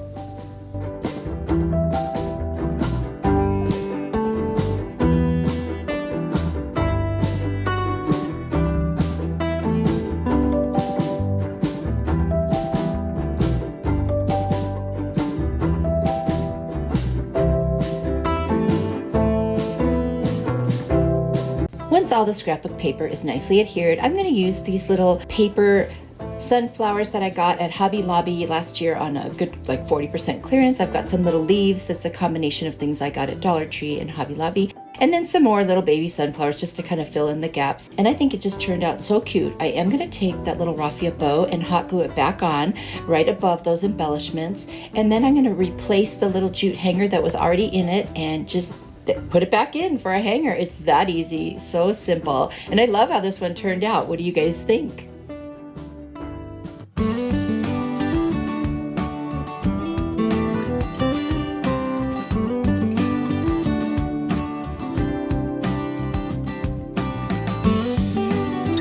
DIY, I'm starting off with a little kind of basket hanger that I got at the Goodwill for $2.99. And then I've got my sunflowers, of course, from Dollar Tree. I'm going to use 2 different paints, the cashew and the hazelnut. So I'm going to start off with the cashew, just kind of dry brushing around the basket, and then I'll add a little bit of the cashew where I think it needs it, but it's optional. I'm just trying to lighten up this basket. I don't really like the dark color that it already is. And there it is, all finished. Now the basket was a little flimsy, probably because it was at the Goodwill, who knows. And I'm going to take 2 zip ties. I'm going to push them in from the inside and then pull them tight around the handles of this little basket to make sure it's very secure. And then I've got this burlap fabric that I got from a little thrift store. I got that whole bunch of it for $4. I'm going to cut off a piece, fray the ends, and kind of fold it into a triangle and position it inside the basket.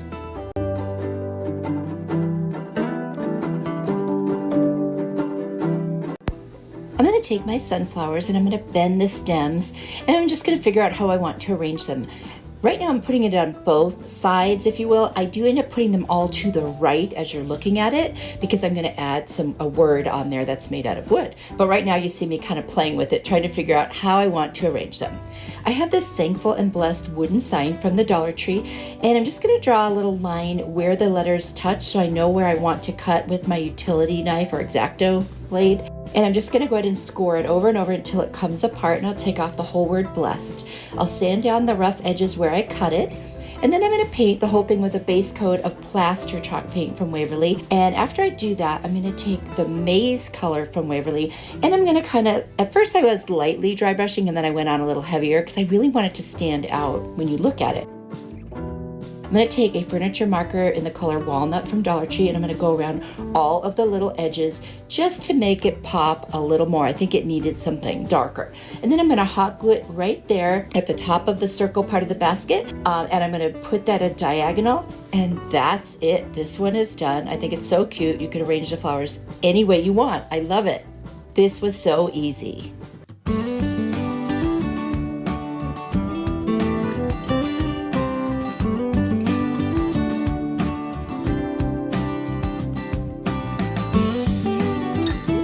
I've got a jar that had some jam in it that I cleaned off and removed the label. Got some hazelnut paint by Waverly, and I've got a ribbon from the Dollar Tree, and then 2 little buttons from the Dollar Tree. They came in like a little container of buttons, and then I've got some pieces of burlap that I had from a thrift store. Now what I'm going to do first is I'm going to paint the jar with the hazelnut, and it does take 2 really good coats to cover this jar. I didn't do the bottom at all because there's no reason. And then I'm going to put the lid back on. And then I'm going to take the burlap that I cut, and I'm just going to hot glue it around. I'm going to make like a little hat out of this, but not like a fancy hat. This is going to be a cute little scarecrow. So it's going to be kind of a messy little hat. Just going to glue one piece around. These are scrap pieces, so I didn't have one that went all the way around, and I didn't want to cut a new one. I was trying to be not wasteful, if you will, and use my scraps. So I'm just going to shape it and glue it together. And then I've got some Hula Skirt, or you could use raffia. I'm just going to cut them into little pieces and hot glue them on the inside so it looks like straw is coming out of the hat.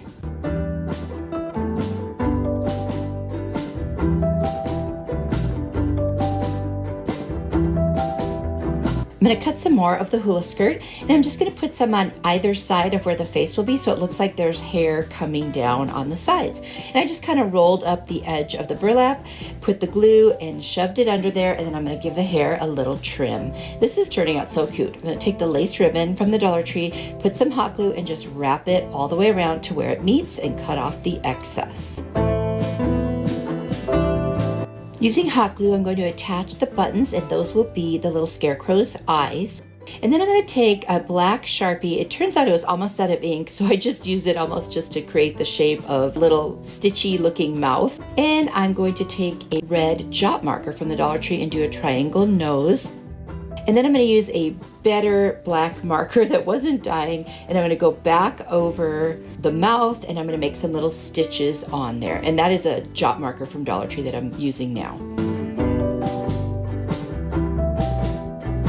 I've got a white chalk marker from the Dollar Tree, and I'm using it to make 2 little rosy cheeks. Now that looks funny, right? But what I'm going to do is take the red marker and kind of go over it and blend it, and it sort of becomes more like a rosy cheek. I'm going to take a sunflower, of course, from the Dollar Tree. I took off the stem. I'm going to hot glue it generously and put it on the side of the ribbon, sort of like on the side of the head. So easy. I love this one.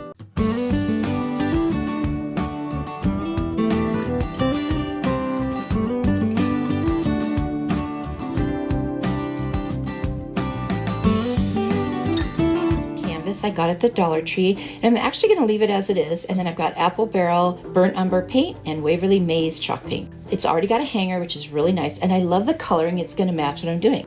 So I'm going to take a pencil. I'm just going to draw a circle in the middle and draw some flower petals. I'm basically going to just really roughly draw a sunflower. Now, I'm not going to be painting something very exact. I'm going to try kind of a watercolor concept. So I'm going to water down the paint I'm going to use and just kind of do splotches, if you will. So there's some water, and there's my maize chalk paint. And I'm going to start splotching it all over where the petals would be. I'm going to cover those. I just needed to know how far out to do my splotches. I'm not a painter, but I want to try things like this. So there's the shape of my flower. I'm going to use some pumpkin chalk paint by Waverly, water it down, and do some splotches around the center there. I want to blend the pumpkin with the burnt umber because a sunflower isn't like just one color on the inside. It's kind of got a little ridge to the edge of it. So there's the burnt umber. I'm splotching in there and I'm going to widen that a little bit. I'm kind of doing this as I go because I feel like it's sort of impressionistic and freeform at the same time. And you can do whatever you want, to be honest with you. This is just having fun with some paint. And I just thought the background of that canvas looked really pretty with it. So I'm pretty happy with the center. And now I'm just going to take a brush and do some kind of lines around the petals just to give them a little more dimension. Now I'm going to be changing it as I go. So I'm going to add some pumpkin now. And then I'm going to go through with just water on my brush and kind of mute it because I didn't want it to be so stark.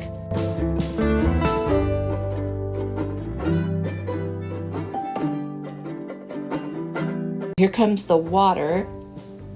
And it didn't mute it as much as I really wanted. So I'm going to go back with some of the maize paint and go right over it, kind of like a dry brush, just to lighten that and make it look a little more subtle, which is what I was hoping for.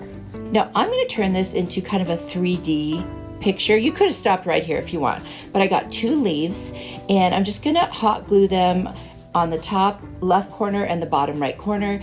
And I trimmed the leaves down just a little bit because they were kind of larger than I wanted them to be. And I think that looks really cute. And then I decided to take the center of another sunflower that I have from Dollar Tree and poke a hole in the middle. I'm just gonna use a pokey tool to start the hole and then an X-Acto knife to make it a teeny bit bigger so it would fit. So I put it in, turn it over, and just put a lot of hot glue to secure it.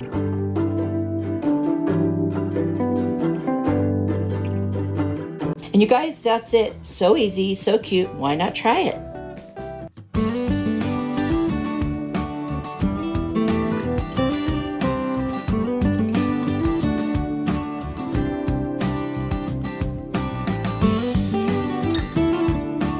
I'm going to use this long sign from the Dollar Tree that has a seahorse in it, but they have them for all different seasons. And I've got a sunflower from Dollar Tree and then a stencil that I got on Amazon, my maize chalk paint. I'm also going to use some pumpkin chalk paint. I'm going to cut off that end because I really don't need the seahorse for this sunflower DIY. So I'm going to figure out how long my stencil is and then adjust for that, make a line. And I'm just going to take my rotary cutter and a mat and I'm going to score it over and over and I'm going to do the same thing to the back until I can just snap it off. Now once it snaps off, I'm just going to sand down the edges and that's it. It's too small of a piece to go out to my miter saw, so you don't need big tools to do this. All you need is a blade to score it with, and these are very thin signs. Super easy to do. Look at that.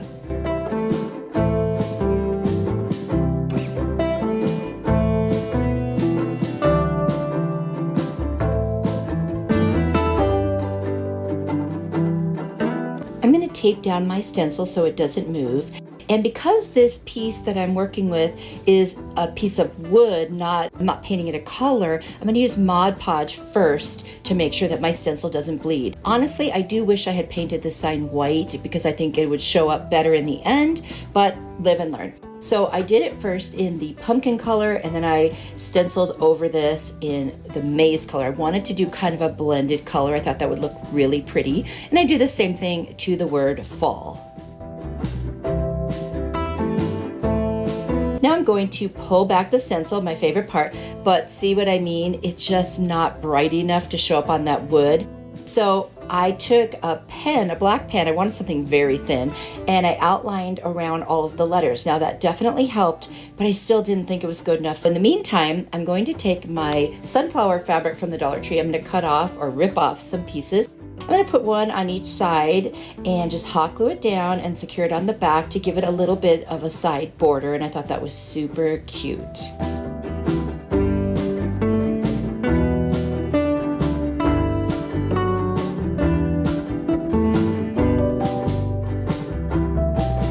Now I'm going to take a sunflower from the Dollar Tree. I took off the stem. I'm just going to put a lot of hot glue and I'm going to glue it right to the center. Now to deal with that you can't read the sign very well, I'm going to take my maize chalk paint and I'm going to go back over the center of each letter. And that really does help. I took some burlap and more of the fabric to make a hanger in the back. And that's it. This was super easy, super cute.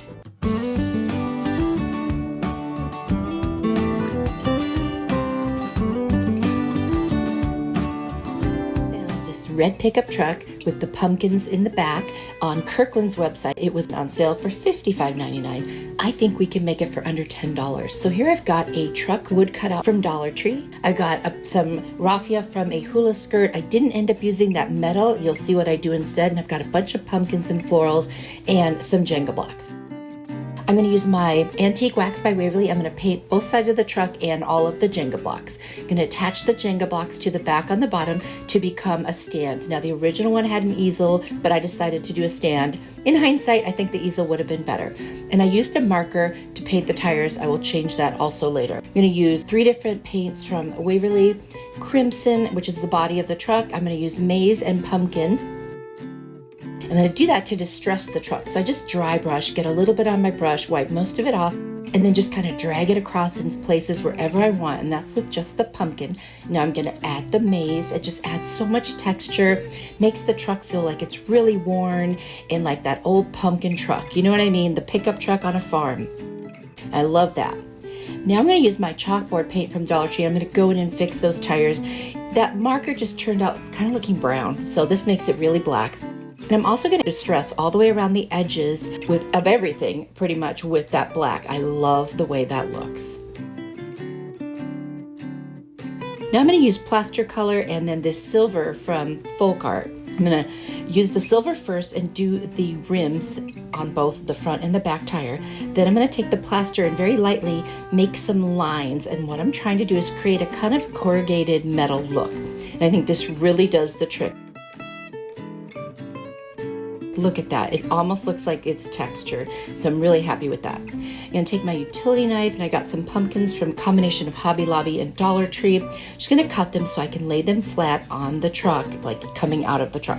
So then I'm going to take my Hula Skirt pieces and I'm going to glue them all over the back of the truck there. Trim them a little bit. And then I will use hot glue and attach my pumpkins. And I'm going to cut a few more. And by the way, I did a whole video using the Dollar Tree Hula Skirts. I'll link that down in the description. You might want to see all the crazy things I did with that. So now I'm adding an orange pumpkin and then I have another little orange pumpkin I'm going to add, just using my hot glue to attach them. They're so light, so hot glue just works fine. And then I've got some sunflowers and some of them came from the Dollar Tree and some came from Hobby Lobby. I'm going to use the hot glue to stick them on in various places, just make it look pretty. By the way, this is an inspired piece, not an exact dupe. I'm going to take the back of this calendar from the Dollar Tree and it just said Farm Fresh Pumpkins. I trimmed it. I'm going to take a little piece of a basket I took apart and I'm going to create a little frame for it. Just kind of rip those pieces apart and we'll use fabric tack glue to attach the paper from the calendar right on the door of the truck. Then I use my hot glue to attach the little pieces of the basket and frame it out. And I just like that look. It's kind of got that paneled feeling. I'm loving how this is turning out, by the way. I'm going to take my fawn paint from Waverly. I'm just going to distress the pumpkins a little and give them a little more dimension by putting some lines in the indentations. And then I just dirty them all up. I just love it. I used a fine point marker to just kind of give more definition. Oh, and can you guess who wants this in their office now? Let me know if you know. I hope you like this one.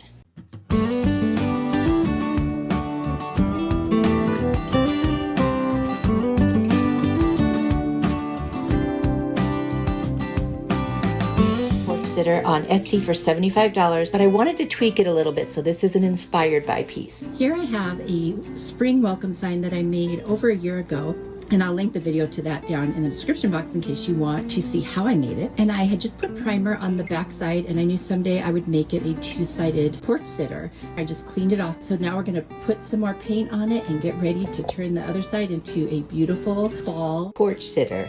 I'm going to take my Rust-Oleum linen white chalk paint and I'm just going to do a nice generous coat on this side and around all of the edges. Now I'm going to place a stencil that I got at Amazon. I'll have a link for you. It is such a cute stencil. And I'm going to take some of the black paint that I have, and it's the chalkboard paint, and I'm just going to use a little stippling brush and stipple on the stencil. Now I didn't do something that I have heard that I should do, so you see it bled a little. I was able to touch it up, so it did look good in the end. Going forward, the rest of the stencils, I'm going to put the white on first, the same color that's underneath the stencil, and that way I'll have less bleeding. And I got to tell you, I've heard this so many times, but I have never done it. So now I did the white on those first two letters, the P and the U. This is going to say hello pumpkin, and now you're going to see what happens if you put the white underneath. Look at the difference. Oh my gosh, game changer. And now I'm going to take a fine art brush and just fill in the little slots. It's just personal preference. I like them filled in. You don't have to do that.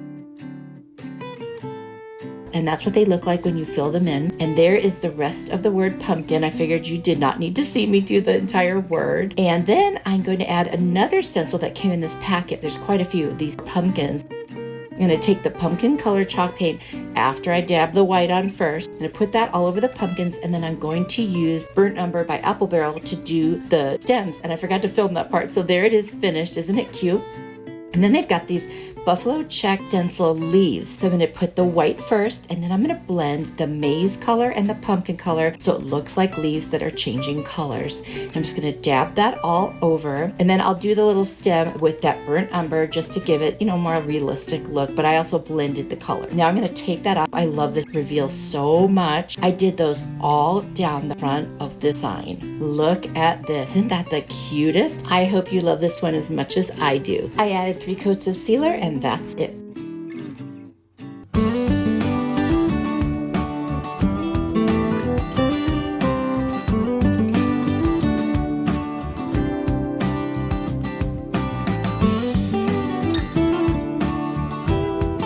Raffia Cornhusk Maple Harvest Garland at Pier 1's website for $59.99. I decided that I could do this for less. I'm going to use some rope and twine, and then I've got a Hula Skirt from the Dollar Tree. I've got some little corn husks from Hobby Lobby, and then I've got a bunch of florals that were from a combination of Dollar Tree and Hobby Lobby. So what I'm going to do is take the rope, and I'm going to measure it using my square on the foot side, and I'm going to create 8 feet worth of the rope. And by the way, the rope is from Walmart because they always have the best deal on that. I'm going to make a loop on each end by just doing a little slip knot, and then I'm going to tie an extra knot with the piece that hangs off just to secure it. And when I'm done, I will trim the ends of that, and I'm going to do the same thing to the other side. Now I'm going to take the Hula Skirt, I got it out of the package, and I'm going to trim it down so that it's only hanging down about a foot. That's just so it's easier to work with. I'm going to fold it in half at the top, and I'm going to fold it again and again. And what I'm trying to do is make equal size pieces. And then I'm going to take my scissors and go in and cut all of the little loops that I've created so that I have pieces that are roughly the same size. There they all are. Now I'm going to take my hot glue, and I'm going to glue the ends of each piece so that they don't unravel. Now I'm going to take my rope, and I'm going to glue it across the top of each of the pieces of the skirt, and then I'm going to take a piece of the twine, and I'm just going to wrap it around, kind of like hand sewing it around and around every couple of pieces of raffia just to secure it. I don't know if the hot glue will stay permanently, so I thought it'd be better to just do something that would look like it belonged and it would be more secure. So I do that to all of the pieces. And there it is. You can see what it looks like with all the little stitches. And when I get to the end, I just tie it off onto the rope and cut off the excess. And I usually put a little dab of hot glue when I do a knot just to make sure that it doesn't unravel. And now you can see I've done this all the way around the whole entire thing, and I kind of spaced it evenly. Depends on how long your garland's going to be, how far apart. And then I'm going to take little pieces of leaves off of the pics. I'm going to do a lighter one and then a darker one, and I'm going to do that every other one right on top of the raffia, hula skirt pieces across this garland. Now I'm going to find the center. I'm going to take the 2 corn husks that I have, and I'm going to hot glue them right onto that rope.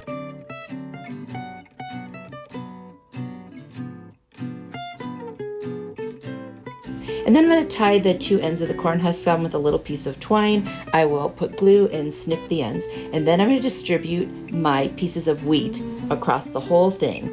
And these little other fiery looking pieces, I don't know what they are.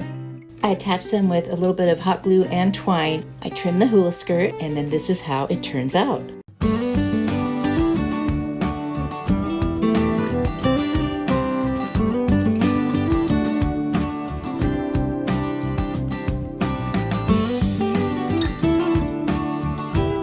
I found this gorgeous picture. It's almost like a framed wreath, and it was sold through Pinterest by Gifts and Wreaths Boutique, and it was $69.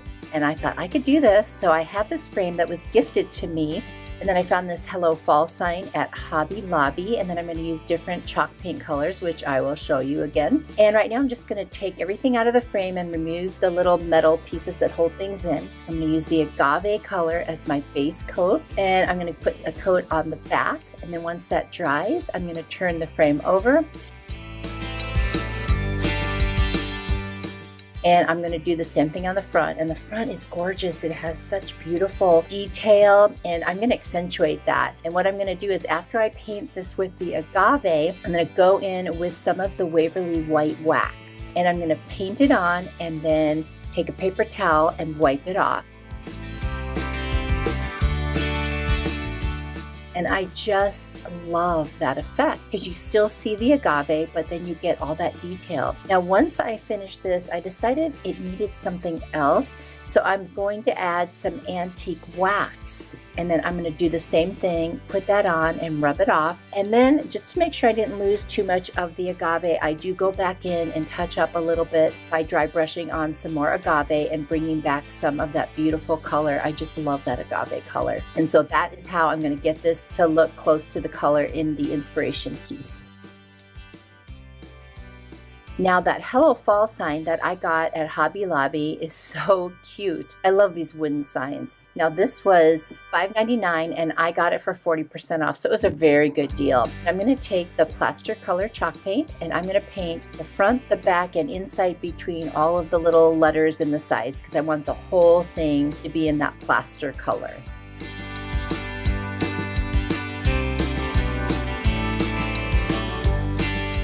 The next thing I'm going to do is take a bunch of different floral pics, and they're all fall for the most part, and I got most of them at Dollar Tree and some at Hobby Lobby on clearance. So what I'm going to do is I'm just going to go through with my little snips, and I'm going to just cut off the things that look like the ones in the picture. Now, I ordered a bow maker because you know I'm bow challenged. Anyway, I am taking my buffalo check ribbon. Now, in the inspiration piece, it was kind of like a blue and white buffalo check, but I didn't have that, so I'm using my black and white, but I think it looks great. And I'm just making my bow using the bow maker, and gotta tell you guys, this is a game changer.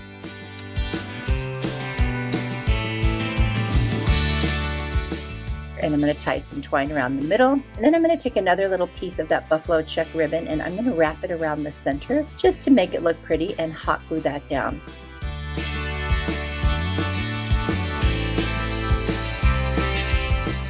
Then I'm going to fluff my bow quite a bit and I dovetail the ends. And as soon as I finish this, we're going to go back to arranging those florals because the bow is going to go on top. So I need to get those florals down first.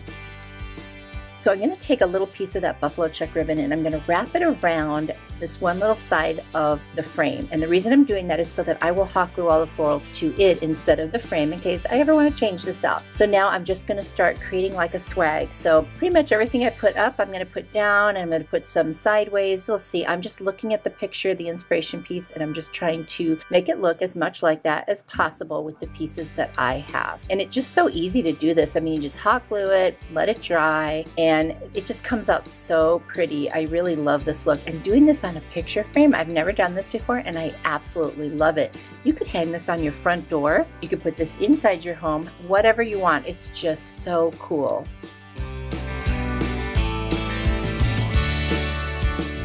I love all the different kinds of florals and greenery and fall florals that they have. It's just so cool. And this is just a perfect fall combination.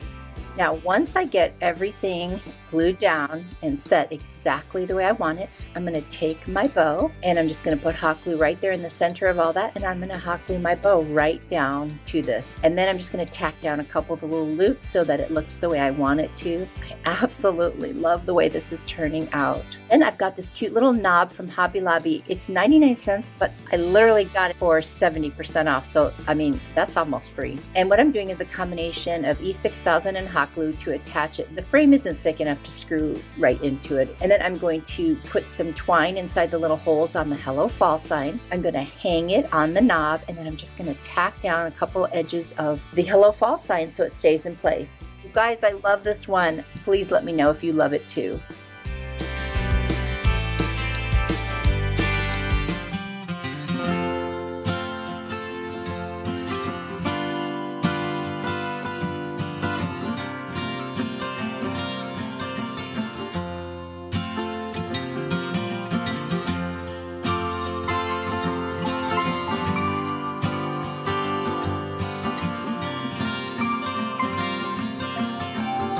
Saving corks for a long time. It takes a long time to get this many in my house. And I'm going to make something out of them. I'm going to use 2 of the Waverly chalk paint colors, Pumpkin and Truffle. My inspiration for this piece came from Pinterest, and this is being sold by True Vine Gifts for a set of 3 for $52. Now I'm only going to make one set, but divide 52 by 3, and I'm still saving a ton of money because I'm able to make this with stuff I had at home for free. So I put a portion of the corks into, and you decide how many you want to do each color, and I put them in this little jar, and then I sprayed water in it, and I mixed in with some of the pumpkin paint, and then I did some more corks with the truffle color, and that way I get kind of a blotchy covering. It's almost like distressing them a little bit, and then I dry them with my heat tool, which you can find in my Amazon store. All my tools should be there. And now I'm going to hot glue the pieces together, and I used the picture to count how many were in each row, and then I just kind of mixed up the colors the way that I wanted them to look. And then I start gluing them on top of each other, like stacking, and they fit right in nicely. Let's say the bottom row, the next row, they fit right in between them, so it fits really nice and it's easy to glue them right in. And I do reinforce some of the areas where they touch just to make sure. Now this piece is very solid. I've put so much hot glue. I don't think you need to use more than hot glue, but you certainly can. And it just coming out so cute, you guys. So the assembly goes really fast. There are 5 rows, and the bottom row has 5, then the next one has 6, the middle row has 7, and then it goes back down to 6 and then 5. And then you use 1 cork at the end for the stem. And honestly, it's just really coming together so easily, and I absolutely love the way it's looking.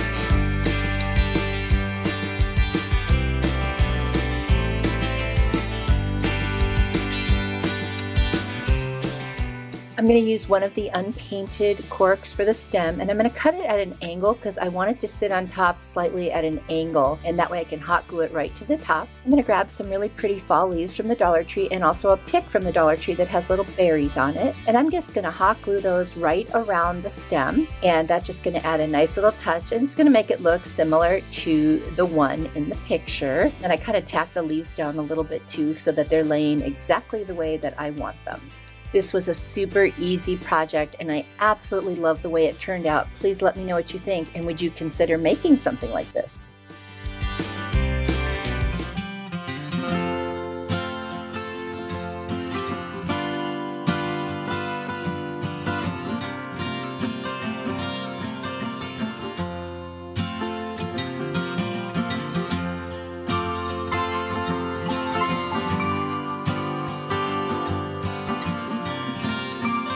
Cute little tag that I got at Dollar General, and I was inspired by this piece I found on Pinterest, and each piece was for sale on that little tiered tray for $15 each, and I'm thinking I can make this for way less. So what I'm going to do is I'm going to sand off what's on there already, the design that's there, so I can paint over it with that cottage white paint by Full Guard.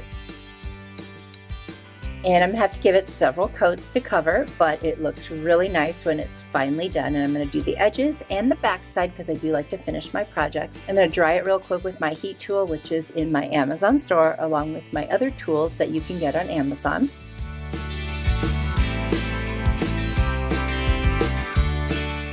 I'm going to use this piece of cardboard to cut a circle because on the inspiration piece there was a little round tag right at the top where the hole is on the tag itself. I'm going to paint that with the pumpkin colored chalk paint by Waverly, and then I'm going to use my liquid adhesive that I got at Dollar Tree, and I'm just going to glue that right on top. And so don't worry about the holes that are already in it because I'm going to have to make a new one anyway just to get it right in the center. Now the back had the hole, so I put a little hot glue in there and then I just painted it white. And now I'm going to use my Crop-A-Dial, which is one of my favorite tools that's in my Amazon store. And I just punched a hole right through that and then I touched it up a little. Now I'm going to take some painter's tape, and there's a stripe at the top and a stripe towards the bottom, and I'm just going to place my tape so that I can treat it like a stencil. And I'm going to use my brush as if it were a dabber, and I'm going to take the truffle colored Waverly chalk paint, which is a brown, and I'm just going to lightly dab over that, and then I will remove the tape and I'll have two nice lines there, just the way I wanted. It looks like the inspiration piece. Then I used some stencil vinyl that I ordered on Amazon, which you can also find in my store, much cheaper than other places. And I reverse weeded it by taking out the letters, and then I put it down, and then I dabbed on it with that paint again. And now I'm just taking off the excess vinyl that's left. And now for the pumpkin spice.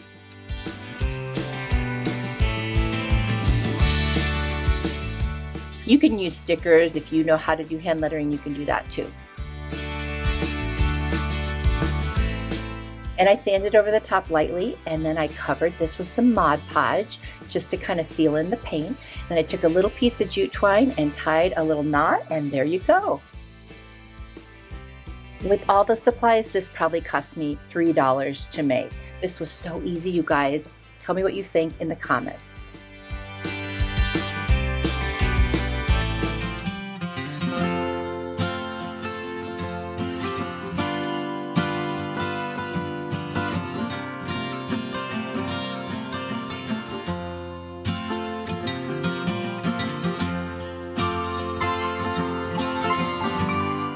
Cute little sign on Pinterest sold by 6 Little Ducks for $24, and I just felt like I could make this. So I have this cute little wooden piece from the Dollar Tree, and I just sanded it down, and now I'm adding pumpkin colored chalk paint by Waverly all over the whole front and sides. I'm going to mist the top while it's still wet with my sprayer, and then I'm going to use antique wax, and I'm going to keep layering it till I get that look of the color that the inspiration piece has. So it's taken me several times going back and forth, but I think I finally have it.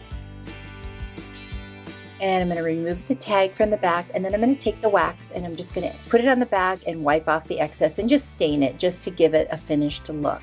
And then I'm going to turn it back over, sand the top and wipe that off, and then I'm going to sand around the edges to get that pumpkin color to start peeking through again. And I just love that look. And the inspiration piece also had the distressed edges.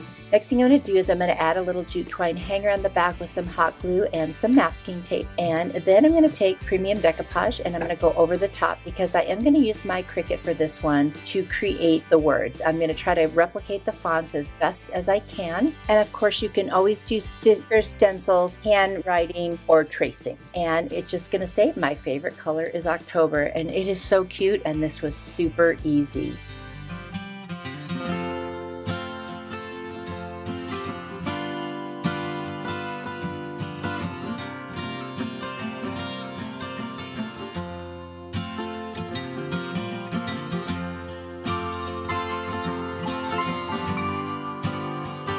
This truck from the Dollar Tree and a stencil I ordered on Amazon, that Waverly cashew and fawn colored paint. I'm going to sand off that glitter. I'm also going to use some plaster chalk paint from Waverly. I'm going to cover the whole front of the truck, and I do 2 coats. And I'm going to dry it in between with my heat tool that I also got from Amazon. And then I'm going to sand it again, make it nice and smooth so I can use my adhesive stencil. Now, some people use these stencils with chalk paste, but I just do it with regular paint. And I just dab it on with a little foam dabber, and I'm real careful about it, and it seems to work fine. Now, I like the super distressed look in this this case. So if it doesn't come out perfect, I'm okay with that. And I used a little scraper tool to spread it around. Now I'm just going to piece this stencil because it's not quite as big as the body of the truck. And I'm loving the way this looks. I'm going for a very neutral look here. And so that, cashew color really did the trick. Now the fawn is what I'm going to paint the wheel wells with and those little bumpers on the side. And then I'm going to go in with some ink color chalk paint and do the wheels. Of course, they're going to be black. What else would wheels be? And by the way, my friend Rebecca Jane from Home with Rebecca Jane is the one who I got these trucks from. I couldn't find them anywhere and she had a bunch in her stash. She let me buy them. So shout out to Home with Rebecca Jane. I ordered these artistry brushes off of Amazon. It's a great deal. So I could do this really detailed type painting that I struggle with if I don't have a good brush. So I'm going to do the little white in the center of the wheels. I'm going to touch up my paint in the wheel wells, and then I'm going to sand all the paint surfaces and just kind of dull it down a little bit because I want it to be softer. And then I'm going to sand the edges as well so that you kind of get that distressed look to it. Not too hard, just a little bit, and then around the entire truck.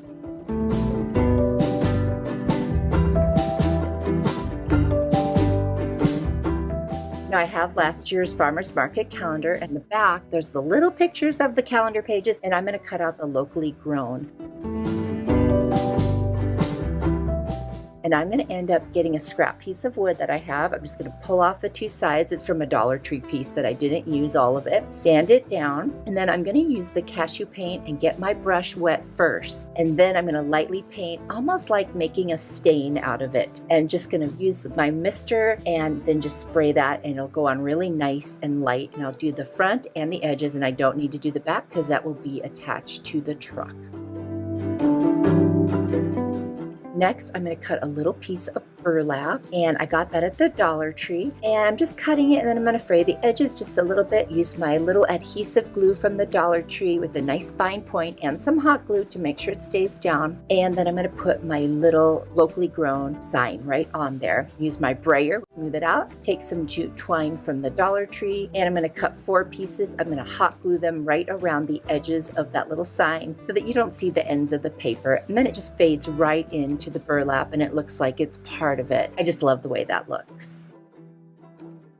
Next, I'm going to put some of my adhesive and hot glue on there, and that way I get a nice hold, and put that like on the side of the truck as if it's sort of advertising what business it is.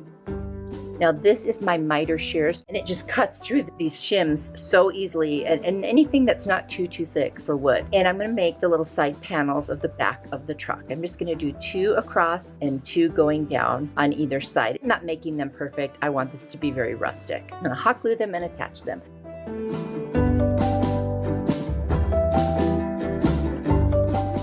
I'm going to use my cashew chalk paint, and I'm going to paint one of my little pumpkins that I used in a project last year and had already cut in half.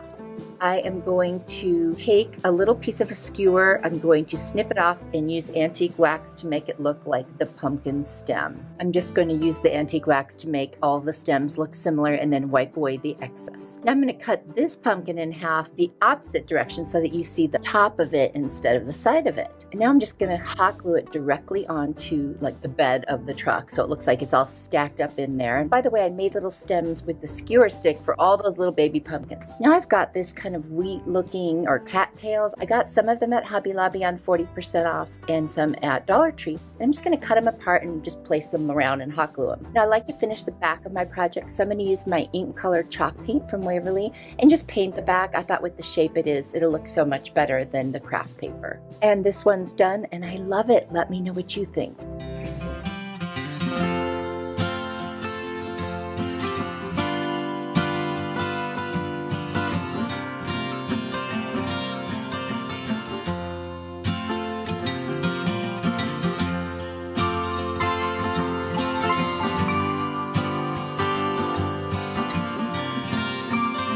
Adorable little pumpkin on a stand at Dollar Tree, and then I got this set of 12 tags for $4.99 at Hobby Lobby. What a great deal. That's less than a Dollar Tree price. Now although this pumpkin is cute, I have to change it, of course, because it's almost neutral, not quite. I also found this amazing fabric. I think it's really a curtain over at IKEA. It was on sale for $9.99. Look at how big and thick that is. It's like upholstery fabric. So I'm just going to cut out a big enough piece to use for this pumpkin, and I just love this pattern. It's very neutral, but it has a nice like kind of, pattern to it. It's not plain. I'm going to cut off those wider seams so it'll be easier to work with. Once I have both of the edges cut off, I'm going to hot glue this piece to the face of the pumpkin, and then I'm going to trim all around it to make it fit the shape.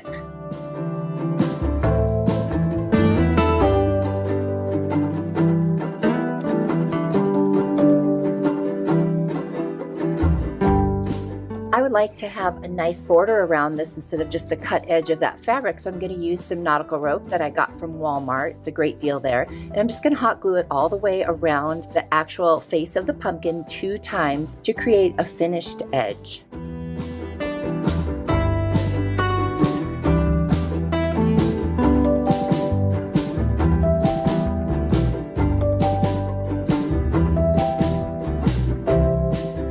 I'm also going to use the nautical rope to wrap around the stem and cover the entire thing.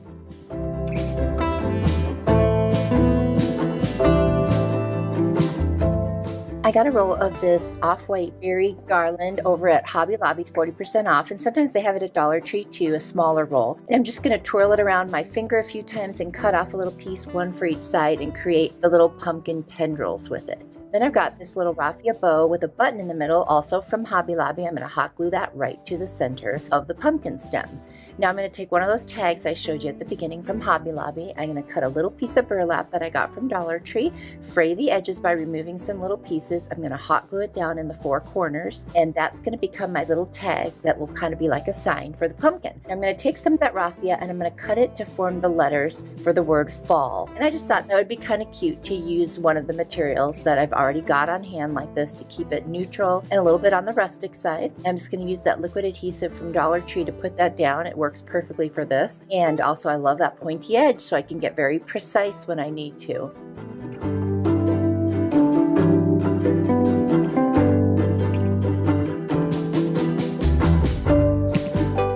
Then I'm going to take a little bit of jute twine from the Dollar Tree, string it through the hole in the tag, and wrap it around the stem of the pumpkin. I'm going to secure the tag with a little hot glue on the front right where I want it, tie a knot in the back with the jute, and trim the edges. And this one's done, and I think it turned out super cute.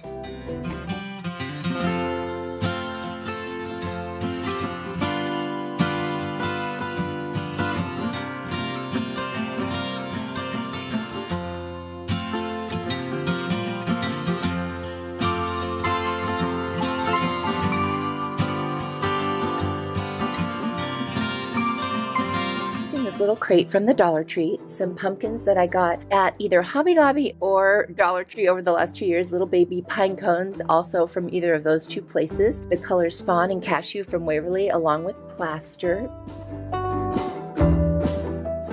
I'm going to paint this entire crate outside, inside, between the slats, top, bottom, you name it, in the color fawn.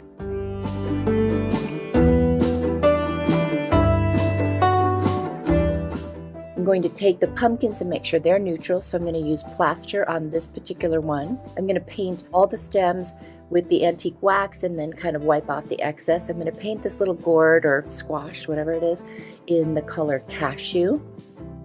And of course I'll dry them all with my heat tool, and then I'm going to use that antique wax, like I said, to do the stems. And on this one I actually think the color is neutral enough. I'm just going to add a little accent to it.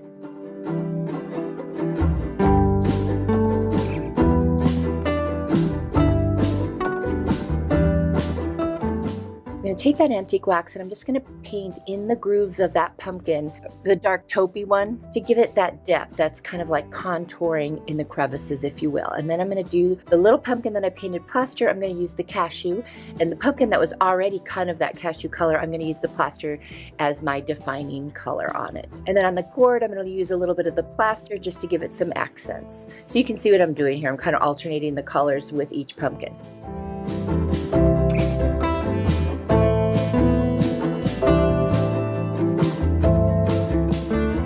I'm going to take the 4 little pumpkin scatter pieces that are white, and I'm going to turn them into wheels, and I'm going to sand down this cart so it makes it look a little more aged and smooth. And I'm going to take my ink Waverly chalk paint and I'm going to paint the back and front of each of those little, we'll call them wheels now.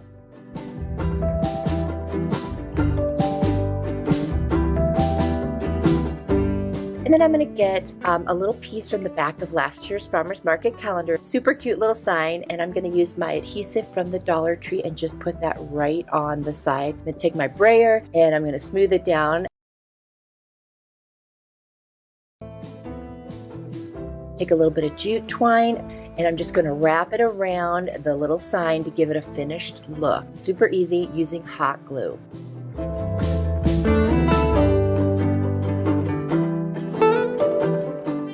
Then I'm going to take a white marker from Arteza and I'm just going to color in the center of the wheels. I'm going to hot glue the wheels right onto the bottom of the cart. Now, I didn't need to use E6000 or anything. This isn't going anywhere. Of course, use whatever adhesive that you're most comfortable with. And then I'm going to cut up some of the Hula Skirt from the Dollar Tree, assemble the pumpkins just so they look cute, and put in the pine cones.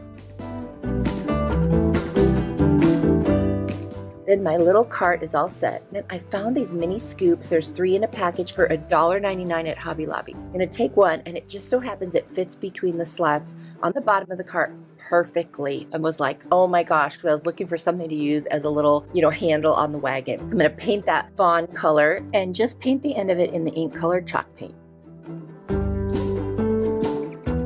And then I'm going to hot glue it and attach it right in there. And look at that. It fits perfectly. I couldn't have planned that any better. This turned out so cute and it was so fun. Let me know what you think in the comments.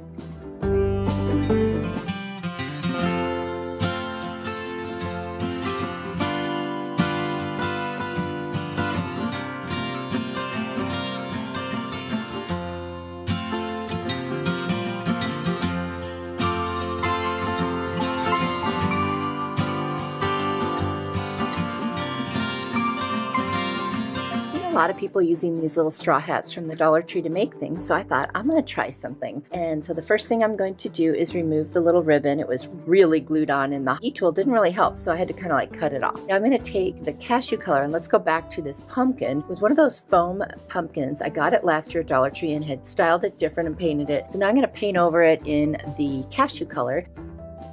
Now I need to make a hole in the top of the hat. So I'm just kind of cutting it's almost like a fish wire threading that it was assembled with. So I'm just making the hole big enough. I'm going to put it over the top of the pumpkin and I'm going to hot glue it down to the top.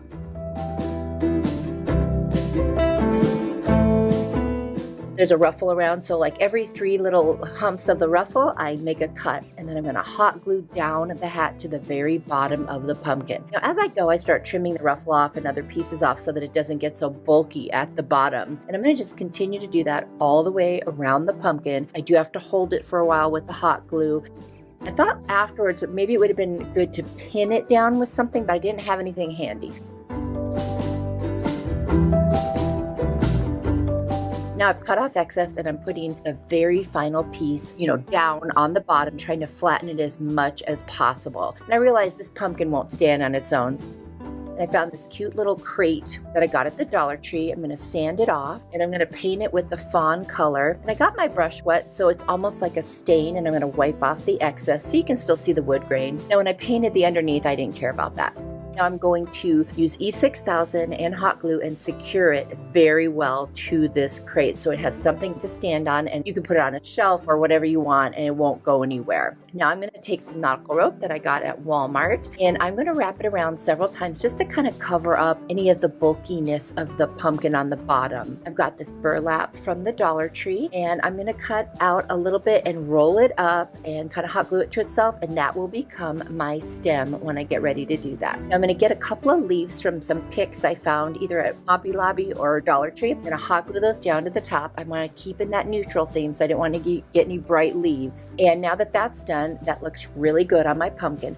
Got this cute little straw hat that came in a package from Hobby Lobby. I'm going to turn it inside out. And the reason is then I can stick it right in that hole, hot glue the brim of the hat down, and now I've got a perfect spot, 1, to cover up the hole, and 2, to put my pumpkin stem. And it fits in that hat perfectly. Again, remember, it's turned inside out.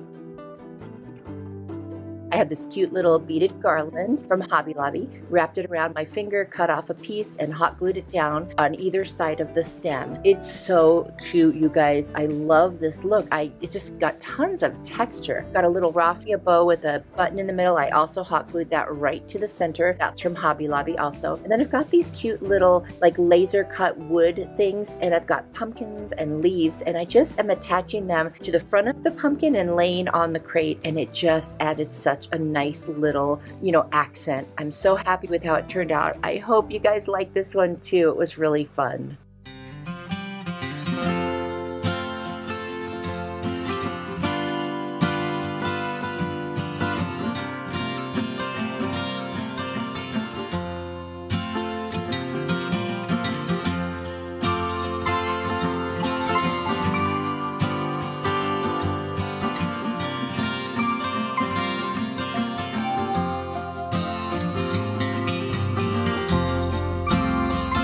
This DIY, I'm using a combination of supplies I already had that I used before and some new ones.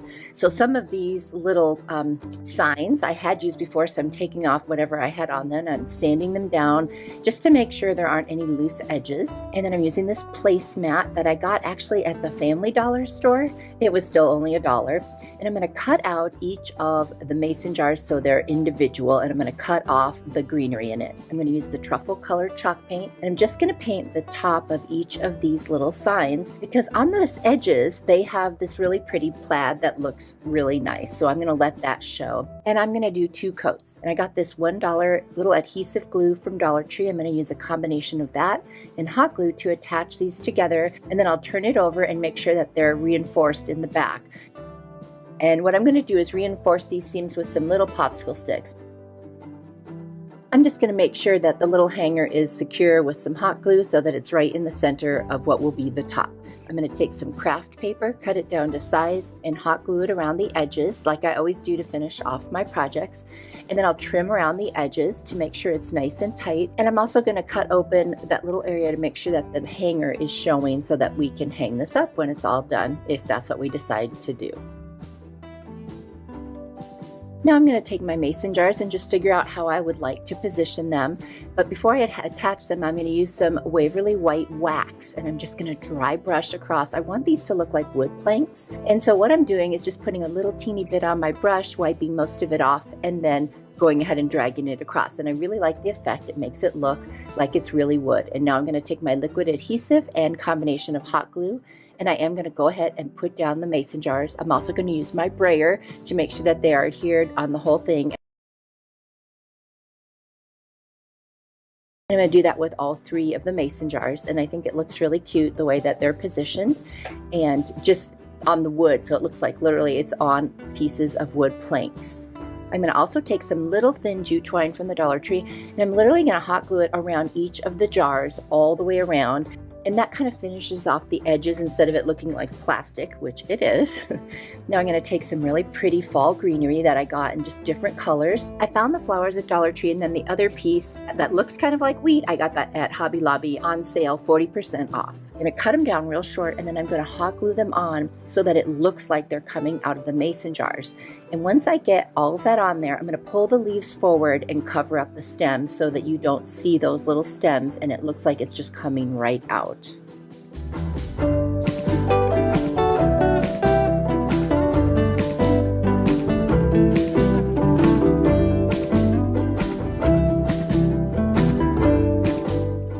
Now that I've tacked down the leaves that cover up the stems, I'm going to go and make the little bows that you see already on the placemat. And what I'm going to do is I'm actually going to hot glue a piece of the twine straight across like it is in the picture, and then make a bow to match and just hot glue those right over the painted on, if you will, bows. And I just think it gives it more of a 3D effect, and I just really, really love how it's looking.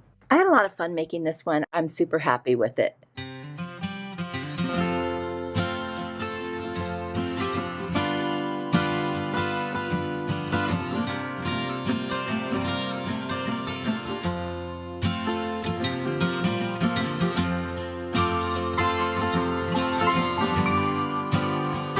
Found this adorable Let's Get Cozy sign over online at Antique Farmhouse for $26. and I think I can make this for less. I found this little framed metal art at Hobby Lobby on 70% clearance. It was like $3.74, so 70% off that. Very cheap. Now there's a lot of stuff to remove here that I have to use my heat gun for, so I am just going to work away in fast motion and get all of that stuff off. Took a little heat and a little muscle, but I did get them all off, and now we are ready to go ahead and start making that adorable little sign. Now the wood that they used for their sign was a lighter wood. This is stained much darker, so I'm going to sand some of it off. I'm also going to need some beads and some twine to create the little hanging thing that drapes across the sign. Now where that metal thing was, I had to fill it in with a little bit of wood filler and sand that down because I needed a smooth surface. I'm going to use the plaster colored paint by Waverly. Now, okay, I should have taken the base picture out of the frame. I didn't think of it till I got a little further along, so if you're thinking it now, yeah, I know, I should have done it. Anyway, I didn't at this point, so I was trying to be so careful not to get the paint on the frame. I did have to wipe some of it off, but that's okay because you know what? Things happen. So now I'm just adding a little bit of the plaster and then wiping off some of it from the frame so that I can lighten it even a little more. I'll never get it to their color of wood because it was already stained. I would have had to sand that thing way down. I'm going to use some painter's tape to create the little stripes that were on there, and I'm going to use ink color chalk paint by Waverly, but I'm going to water it down. I have a little spray bottle there, and literally I'm just going to put a whole bunch on and then kind of dab it off, and then you'll see when I remove the tape there's just a nice little line, but it's not like super dark and solid. So I'm going to follow the pattern on the original one and do it exactly like they did. There's some darker, thicker stripes and some very faint, narrow stripes, and that's what I'm doing right now with the tape. And I just use the same pieces of tape over and over because they're always dry by the time I get them back on there. And I'm basically treating this like a stencil, so I'm not painting it on, I'm dabbing it on. Just wanted to mention that. I probably should have used a little dabber, but I just took a regular paintbrush and kind of tapped it on there. That way it wouldn't be that super solid line. In order to do the letters, I have tons of Dollar Tree alphabet stickers, and I decided to use those for 2 of the words, and then I'm going to handwrite the other one. And I could have used my Cricut, but I just had these handy and I decided to go ahead and use them. So the font for the word cozy is different than the one in the picture, but I like it. It's kind of more cutesy and it fits the word. And then the font for get, that's fine. It looks great. And then the word let's, they had it in like a cursive, so I decided to hand draw it with a pencil while looking at theirs, and then I go in with some paint and then eventually with a marker to darken that and make it look better. I'm not great at the lettering, I'm learning, but you know what? I do think it turned out cute, so I was very happy with how that part turned out.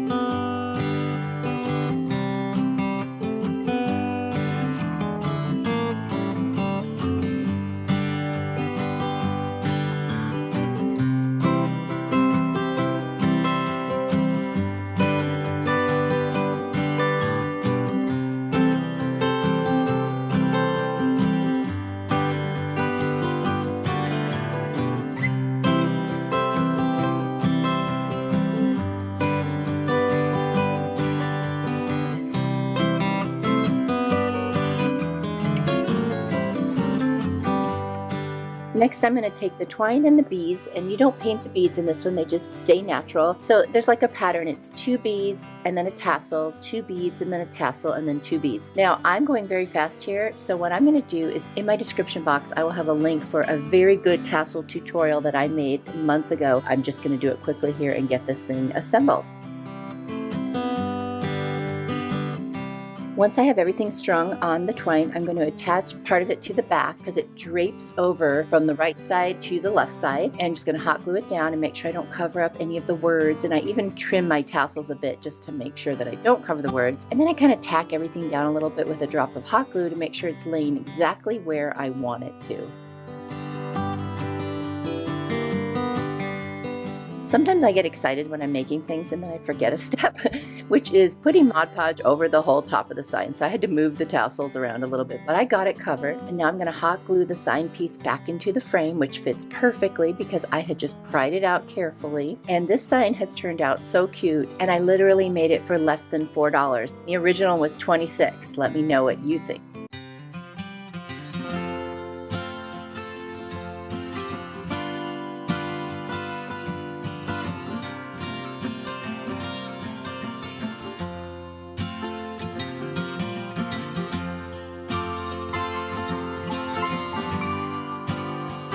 This gorgeous pumpkin wreath from Kirkland's was $44.99, and I found a wreath form like this at Hobby Lobby on sale, 40% off of $12.99, and I had tons of fall florals that matched it from the Dollar Tree, and then also some buffalo check ribbon from Hobby Lobby on sale, 40% off. So now I'm just going to kind of place the pieces where they were in the picture and just kind of see how it's going to look and which ones I'm going to use. I'm not gluing anything down until afterwards. I'm going to take my buffalo check ribbon and I'm just going to make a very simple bow because that's what they had in the picture. And I'm going to actually use a little bit of hot glue just to secure the pieces, and then I'm going to take another smaller piece of the ribbon and wrap it around the center, and I will dovetail the ends. And literally that's all for this bow.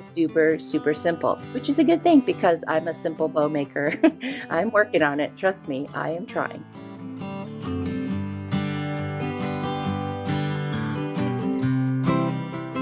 Now I'm going to go ahead and place those pieces in with some hot glue and secure them. I'm only putting the glue right where it touches the wreath form, and that way if I ever want to take this apart and redo it, I will be able to do that pretty easily without messing up the gorgeous grapevine wreath. And I love this pumpkin shape. It's so cute. It's got so much texture and interest, and I just think this is coming out really nice. This is honestly a very easy one. Now I know some people get intimidated by wreaths, but this was just incredibly easy. Just look at the picture and place the different florals wherever I think they needed to go, and that was it.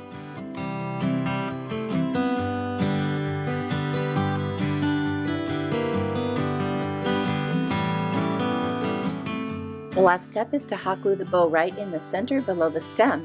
This cost me less than $13 to make with all the supplies. And what do you guys think?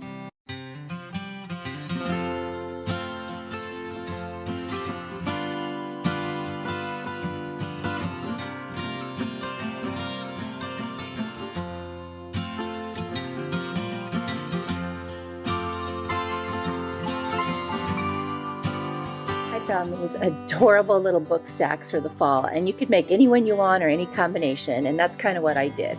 So I've got a little crate from the Dollar Tree that has those 3 planks, so it looks like there could be 3 books, and I'm using cashew, agave, and pumpkin colored Waverly chalk paint. And then I've got this gorgeous little burlap lace ribbon from the Dollar Tree, and then from burlapfabric.com they sent me that cute little ticking ribbon. I'll link that in the description box, and I have a discount code if you're interested in that. So I'm going to sand the whole little box down, make sure there's no little rough edges, and I'm going to use painter's tape to paint off the different colors and create the look of books. This is such an inexpensive way to do this without, having to go get 3 books, which you can at the Dollar Tree for $1 each, by the way. So I'm just going to paint each one of those sections a different color, and I love that combination of the pumpkin and the agave for the fall. That's kind of my accent colors, and then neutrals in between. I'm really loving that. Oh, and I also like the traditional colors from fall as well. So again, just taping off each section and painting, so that way I have a definite distinction of the colors. I want them to look a little worn, so I'm going to go ahead and sand each of the stripes of the colors and then all around the edges and between the planks, because I want this to, like I said, look like it's been sitting around for quite a while and a little bit worn. I'm going to take the color Fawn by Waverly, and I'm just going to take a super small brush and get in between each of the colors all the way around and then wipe off the excess, so it looks like they're actually books and that shadow creates depth, like it goes deeper than just the surface. So that's what I'm trying to do. To write the words on the side, I guess I could have used my Cricut or some stickers, but I decided to write them. They kind of look like they were in that skinny font, that Ray Dunn look. I'm using a white Arteza paint marker to write the word cozy, and then I'll do the same for the word weather, and I'm using a brown Arteza paint marker to write the word sweater. Now, I am not a calligrapher, so I'm just doing my best looking at what they should look like, and I actually think they did turn out really cute, so I'm happy with it, and I wanted to have that kind of fun, that cozy feel. That's what I was going for. I'm going to figure out how much ribbon I need to wrap it around the long way and make a bow, and then I'm going to cut that piece off, and then I'm going to cut an exact same length piece of the Dollar Tree ribbon, and I'm going to hot glue it to the top of the farmhouse ticking ribbon. That way I create a really interesting, cool looking ribbon, and then I'm going to tie that all the way around and make a bow, just a very simple bow, and I'm going to hot glue certain places down so it doesn't move around and it doesn't cover the words. And literally, that's it. That's how easy this one was. This was $13 and I did it for under $3. I hope you guys like this one as much as I do.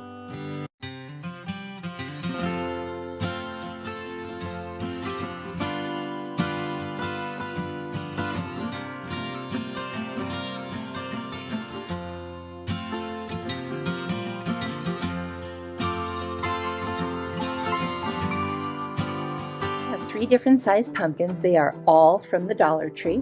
And I'm going to be making a really cute wall hanging using all 3 of them together. So the first thing I need to do is remove tags, remove extra embellishments. I need to sand off the glitter because you know that stuff gets everywhere. On this one, I need to remove the little jack-o'-lantern face and nose and eyes because I'm not going to need that part. And then on the last one, I'm just going to sand it because it's got kind of like rough edges. So I just want to make sure that there are no splinters or sharp edges left behind.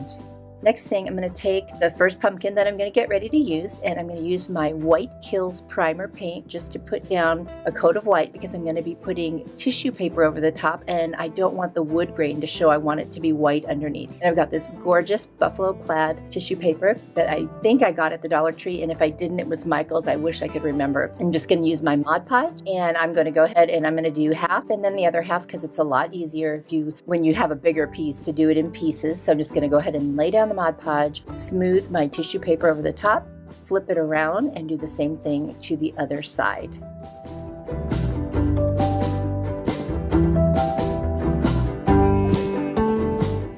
In order to eliminate as many wrinkles and bubbles as I can, I put a piece of saran wrap over the top and use my brayer. And it really makes a difference. It really does not leave behind any bubbles or wrinkles. And then once it dries, I'm going to take my sanding sponge from the Dollar Tree and very lightly, only going downward, go around the edges, and the tissue paper will just separate perfectly from the wood edge. And it really, really works. And it comes out so clean. I love doing this. The next thing I'm going to do is drop another coat of Mod Podge over the top because I do want to make sure that that is protected.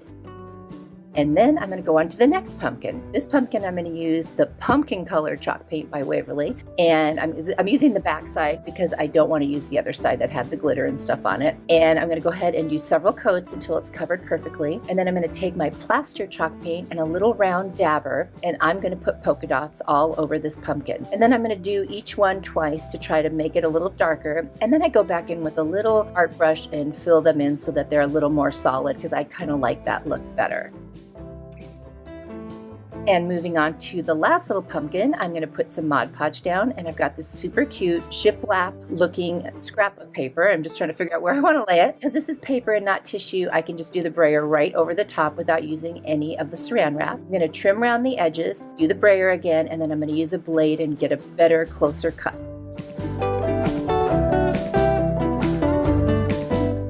Then I'm going to go ahead and I'm going to dry brush a little bit with the plaster all the way around the edges also. And then I'm going to take a black marker. I'm going to kind of fill back in those shiplap lines and then put a little bit more of the plaster over it just to give it that distressed, worn look. But make sure the lines are distinct enough that you can see them. Now I'm going to cover the back of all 3 pumpkins with my craft paper. All I do is cut out a piece that will fit, hot glue around the edges, lay it down, and then trim around the edges of the paper, and that's it. I like my projects to be finished on the back, whether I paint them or use craft paper. For each of the stems, I'm going to use jute twine. On the little pumpkin and the medium-sized pumpkin, I'm going to use the very small jute twine from the Dollar Tree and just hot glue it on there, going around and around. And then on the larger pumpkin, I'm going to use the bigger jute twine. But I got that one from Walmart. Very good deal there, by the way. And I'm just going to put that one on there the same way I did the other ones. So the next thing I'm going to do is try to figure out how do I want to arrange these and attach them to each other. So after a little bit of playing around, I figured out what I thought looked to be a nice way to do it, and I'm just going to hot glue the pieces to each other. I don't think this requires E6000. You can certainly do that if you're worried about it, but the way I'm probably going to be using it, I don't think it's a problem. Now I'm going to take this cute little berry garland that I get from Dollar Tree, and I'm literally going to wrap this around a marker so that it's like a curly cute little pumpkin kind of a stick. And then I've got some leaves from Dollar Tree. I'm just going to cut them and hot glue them to either side of the stem. And I'm just trying to give this a little bit more interest and color and, just kind of make it more fun.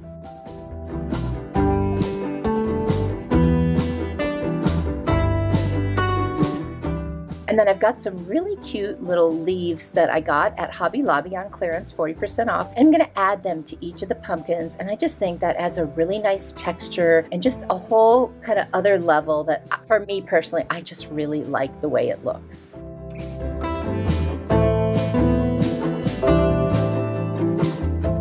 And then I'm just going to put some jute twine on the back, a little bit of tape with hot glue, and that's it. I think this sign is so fun and really cute, and I hope you guys like it as much as I do.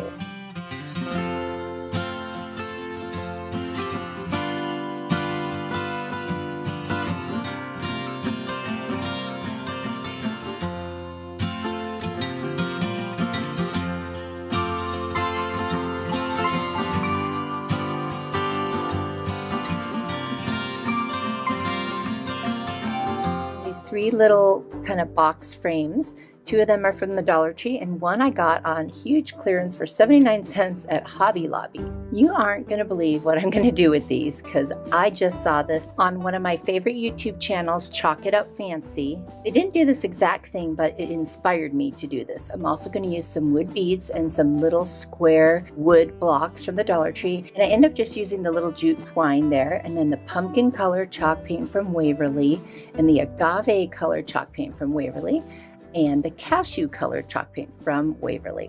Now, the first thing I'm going to do is measure each of two different sides of my boxes, because I want to drill a hole right in the center. So I'm only going to show me doing the one, but I'm going to do the same thing on all three of the boxes and two sides of them, and I'm just going to drill a hole right through on two opposing sides.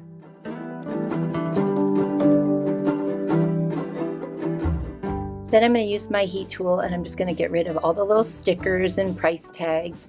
And then on the front of this one, there's a piece of leather that was hot glued there. So I will also heat that up and remove that. That was a little tricky, but I did get it off. And once I did, it required some sanding because it was a little bit rough when there was still some glue left over. Then I'm going to take my little ladybug vacuum and clean up all the little dust from sanding. That does a great job. And now on the two dot boxes from the Dollar Tree, since I'm using the back, there's like a little seam on three of the sides. So I'm going to use some of my spackle, and I'm just going to go ahead and fill that in, and I'm going to set it to dry. I'm going to take my pumpkin color chalk paint, and I'm going to paint the larger of the three little signs, and I'm going to do the whole thing, front, back, sides, everything in that pumpkin color. It takes about 2 coats. I only do 1 coat on the back though. I'm just trying to make it look nice. Then I move back to the 2 little Dollar Tree signs, and now it's dry and I can sand the spackle. And then I'm going to use my agave paint on one and do the same thing. Paint the front, sides, and back. 2 coats on the front and sides. And then the cashew color on the other one, 2 coats as well. Then I'm going to use this really cool liquid adhesive that I got at the Dollar Tree, and I'm going to cut up some scrapbook paper. I picked 3 pieces for each of the signs that I thought looked kind of cool together. And what I'm going to do is I'm going to make each of the papers one smaller than the next. So the very first one I want small enough so you can still see the paint around the edges. Then the second one I want you to be able to see the previous scrapbook paper, and the same thing with the third one. And when I put them all together, you will see exactly what I'm talking about. And then after I position them and see what it's going to look like, I take my little scissors and I'm using it to kind of rough up the edges. I learned this trick from my friend Linda at FaithChick777, and it's such a cool thing to do, and I'll link her channel below. And now I'm going to go ahead and use that liquid adhesive, and I'm going to put each piece of scrapbook paper on, use my brayer to flatten it, and then do the next piece and the next piece. And I'm going to do that with all 3 of my boxes. I'm not going to make you watch all of the details, but I'll just show you once they're cut out and ready to be applied.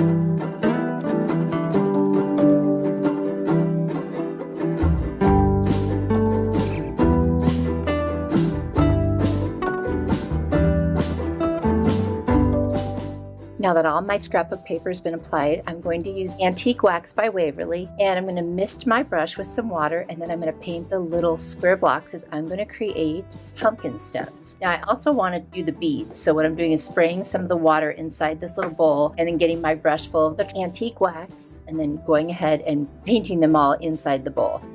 And now I'm hot gluing 2 little wood blocks to the smaller pumpkins, and then I'm going to do 4 to the larger one. And it's just so cute. Oh my gosh, because now they really look like little pumpkins.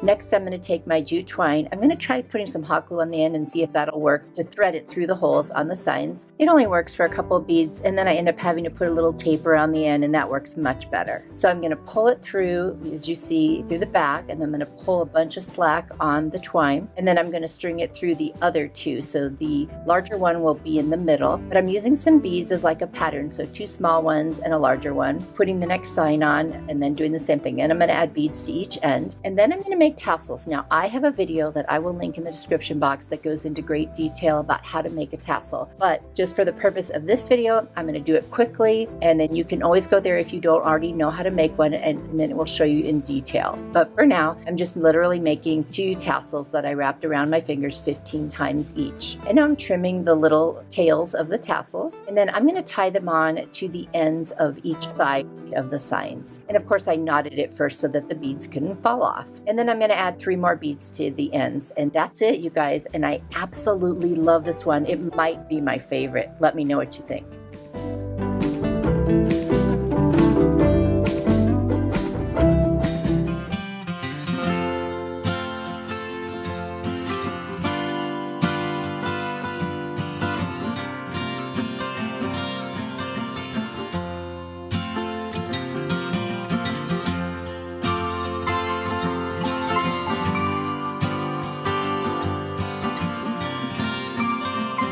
This DIY, I used this really long black pumpkin sign from the Dollar Tree. Now I cut it in half, and I made sure they were both the same exact length. And what I'm going to do now is I'm going to paint it in the plaster color chalk paint by Waverly, and I end up giving it 2 coats. And I'm not going to do the back side, just the front, and then on the other one I'm just doing the back side, but I am going to do around the edges on both pieces.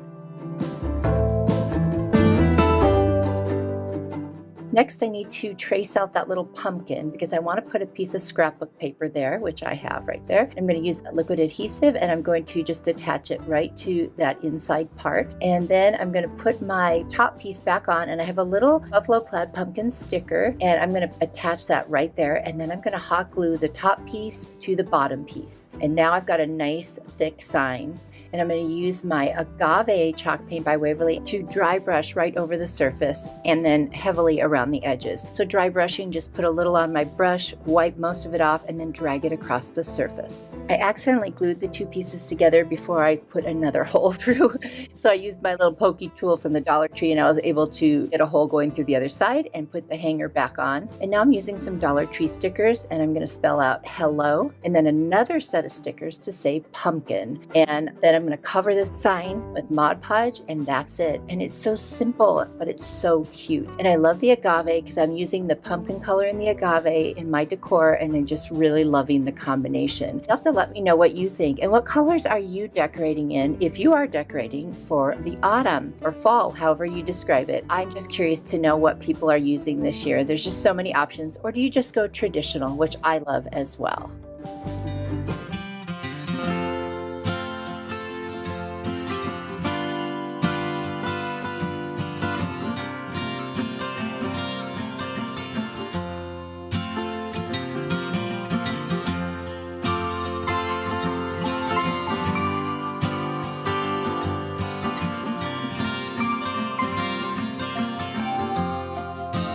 Found this cute little stand at the thrift store for $1, and it might have come from Dollar Tree originally, but it's just so cute. And I'm removing some of the hardware that I can remove, and then I'm going to try to sand down where that clip was and also where the words are, so it'll be easier to cover them. I'm going to clean up the dust with my ladybug vacuum, and then I'm going to use some wood filler to fill in where the little holes were from that clip that was there. And then I'll sand that down. I'm going to use my truffle colored chalk paint from Waverly, and I'm going to cover the entire sign front and back, including the little sawtooth hanger, because there's just no reason not to paint it too, because I can't get it off.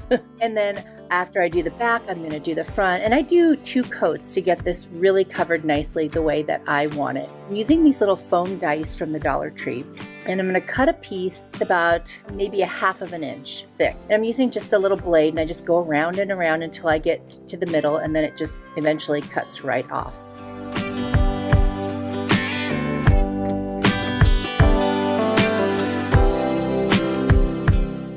And I'm going to use my White Kills primer to cover the whole front, sides, and a little bit of the back.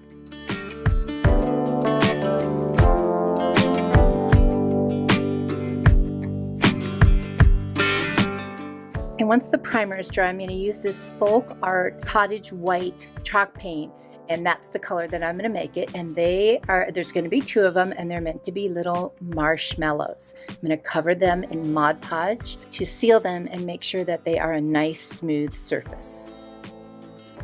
I designed a cute little saying with my Cricut Joy, and it's going to say, "Love you s'more." You guys, isn't that adorable? I saw that on Pinterest and I just had to do it. And I just picked my font and sized my lettering after I measured where it was going to go. And I am now transferring it to my cute little stand. You know, you could use stickers, you could handwrite it, or you could print something out and then trace it on. Even if you don't have a Cricut, this would be easy to do. And then I'm going to take my black marker and I'm going to make cute little faces on my marshmallows. Oh my gosh, you guys, these are so adorable.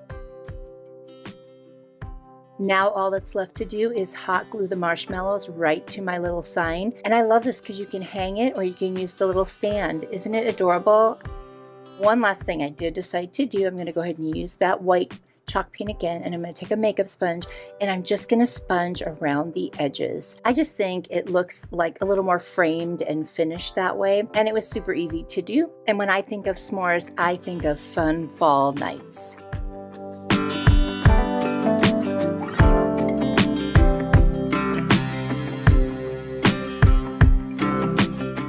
This one was actually very easy to do, and I absolutely love it. I hope you guys do too.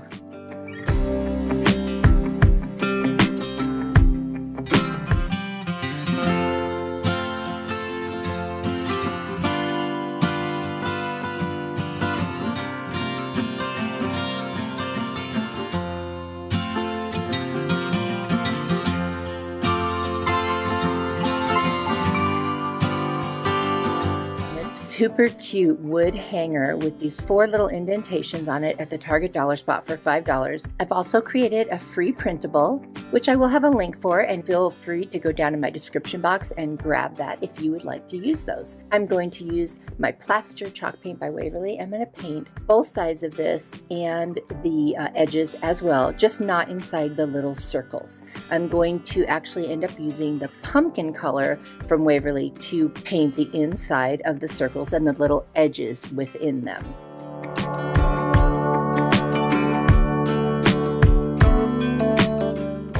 I'm using my little scissors to fussy cut out the little shapes that were on the free printable so that they are as close to their shape as possible.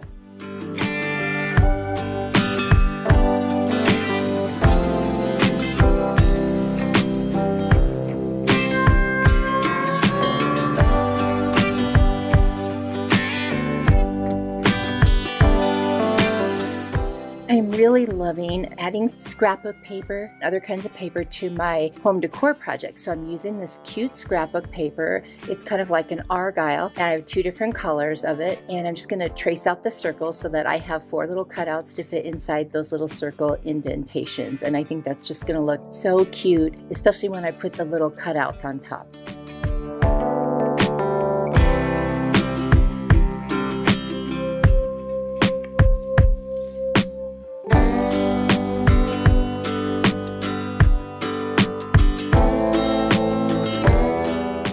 I took my plaster chalk paint and I touched up the edges where I went over just a little with the pumpkin. I'm going to use my Mod Podge to attach the little scrapbook paper circles. So I'm just going to lay down a thin coat, put down the paper, and then put some more Mod Podge over the top. And then I'm going to get my little fussy cut shapes and I'm going to Mod Podge them right to the center of each of those circles. And then I'm going to put Mod Podge over the top, and they look so cute there. These are all fun things to do on fall nights.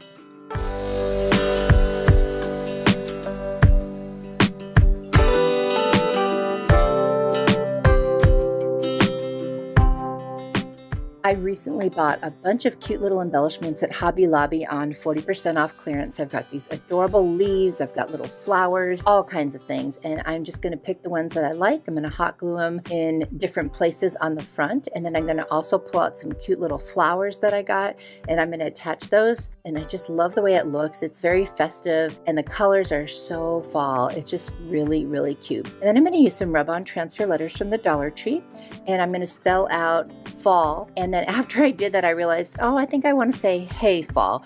So I go ahead and I rub on the word fall, and then I add the word hey right above it. And I think it turned out super cute.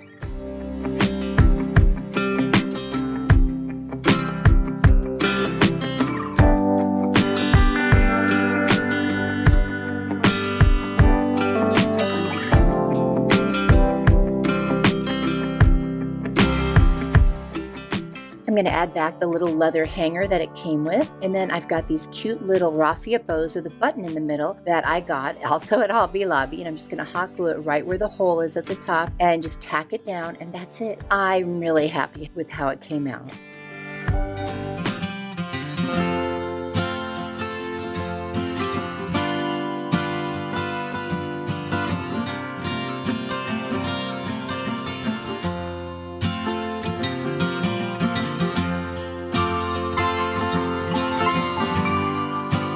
Came from the Target dollar spot, and there were actually two pieces, one slightly larger than this, but I'm only going to use this one, and it was $5 for both. I'm just going to go around and sand all the surfaces and edges because I want to make sure there aren't any little rough spots.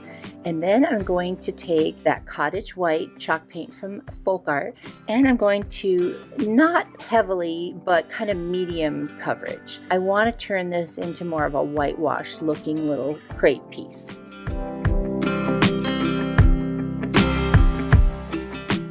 I want this to end up looking like a really old and worn sign when I'm all done with it. So I'm trying to kind of set the stage for that.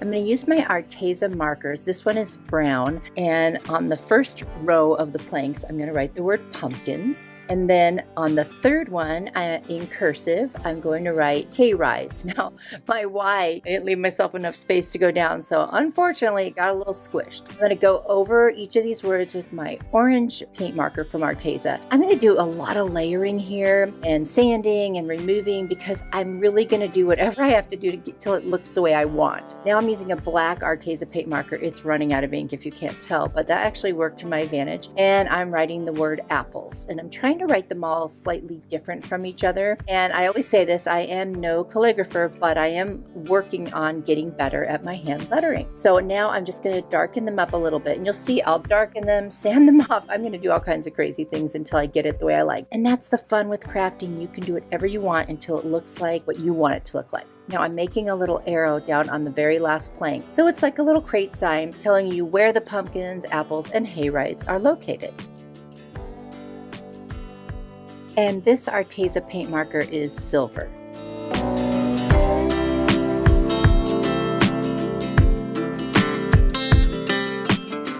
Now I'm going to take my little sanding sponge from Dollar Tree. I'm going to sand down each of the words and the arrow, but then I am going to go back with the steel chalk paint, and I'm going to go over the arrow and then over the word apples. Now after I do that, I'm not sure that I think it's dark enough, so I do go back with some more of the black marker, and I also go back over the word pumpkins and hay rides.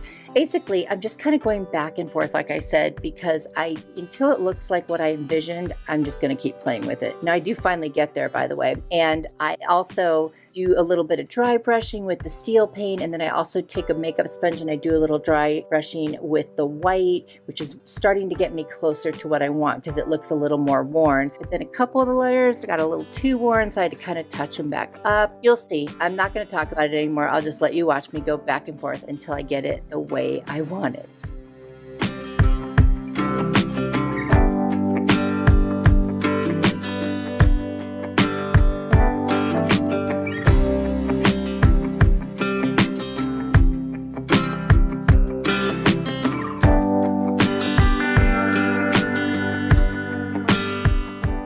now that I finally got that the way I wanted it, I'm going to take some very small popsicle sticks and I'm going to figure out how many I need to create a little frame for this. And I'm going to use my miter shears. You will find that in my Amazon store. It's an awesome tool. And I use this to cut off all the little round edges and then eventually to cut the pieces that I need that aren't the full size of the popsicle sticks to fill in. I stained each of them with the Waverly Antique wax and sanded the edges, and then I'm hot gluing them around the edges of the little crate to make my frame. And I'm keeping it real rustic. It's not perfect. The edges aren't 100% lined up. I wanted it to look old and worn and just not perfect. And I'm really, really happy with how it is turning out. I feel like it's really cute. And I think it could even sit on a tiered tray or on a shelf. It's just super adorable and it will stand up all by itself. And you could hang it if you want because the back is wide open. It can hang right off the top plank.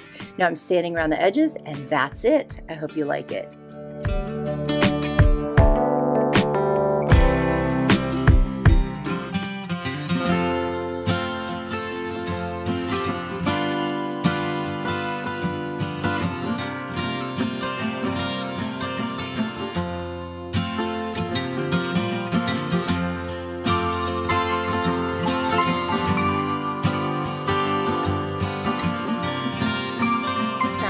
Two cute little green candles at the Dollar Tree, and they're just so simple, but all I saw was a pumpkin. So I removed the tag, and the first color I'm using is the pumpkin color by Waverly of chalk paint, and I'm going to give it 2 really good coats all the way around the very top and just a teeny bit inside the rim. Because it's a candle, I didn't want to put the paint any further inside, and I love this color so much, and this really does look like a pumpkin. Now I'm going to take the white wax by Waverly, and I'm going to use a makeup sponge, rub it on, and then a baby wipe and wipe it off, and it just gives it such a nice soft look. Then I'm going to take the antique wax by Waverly and I'm going to generously put that on, and again use a baby wipe and wipe that off. And now I'm creating a very antique kind of a look for this little pumpkin candle. I love the way it looks. It's so cute. Now for my second one, I'm going to use the agave color. Those are the colors that are kind of my main accent colors for fall, which is the kind of a blue or agave with the pumpkin color. I love those two colors together. I'm going to do the exact same process here. I'm going to give it 2 generous coats,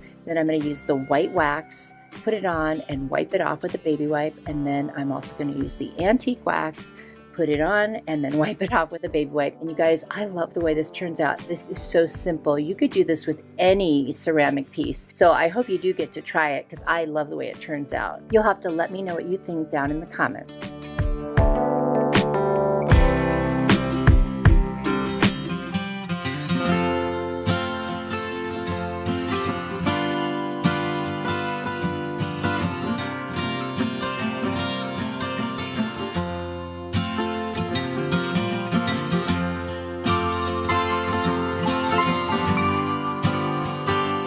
Those mesh bags, and then I've got some fabric from Walmart and a scarf from the Dollar Tree and a lot of fabric scraps that I have from my old quilting stash. And some of them are just really cute, like fall type colors, more on the boho side, so I'm going to go with that. Then I'm going to cut them into strips, and then I'm going to use some of my jute twine, the bigger jute twine that I get at Walmart because they have a great deal there. First, at the end, I'm going to create a loop with a knot on each side so that I have a place to hang this as a garland when it's all done. So once that knot is created, I'm going to take each strip and just kind of go in a pattern that I have decided on. And I'm going to add each one as a lark's knot and then pull it real tight together to create that garland look. And I'll show you a couple of them done close up and then I'll speed up. So I'm going to put the jute right over the top, and then I'm going to take the bottom and pull it through. I've also folded it in half to start with, just I forgot to mention that. Pull it through and then pull it really tight, move it over to the closest end that where it's starting and pull it down. I'm just going to keep repeating that, go through all the different fabrics and alternate until I have an entire garland. Honestly, there's not a lot to show once I show you how to add the pieces because you just do it over and over, put on a good TV show, video, something, and just go ahead and do it. It's kind of mindless once you get the hang of it.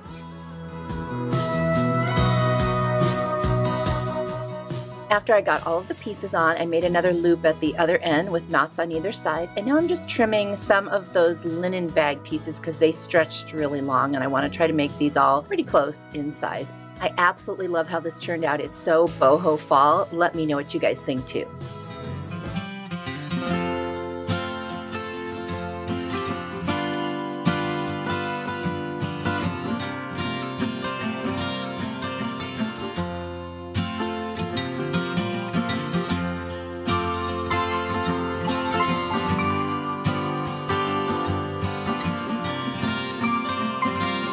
For this DIY, I'm going to use this little wreath form, and then I'm going to take some of those fabric scraps, including the little linen bag. First, I'm going to cut off tags. I'm going to make a little hanger on the back using some jute cord, and I'm just going to wrap them all the way around.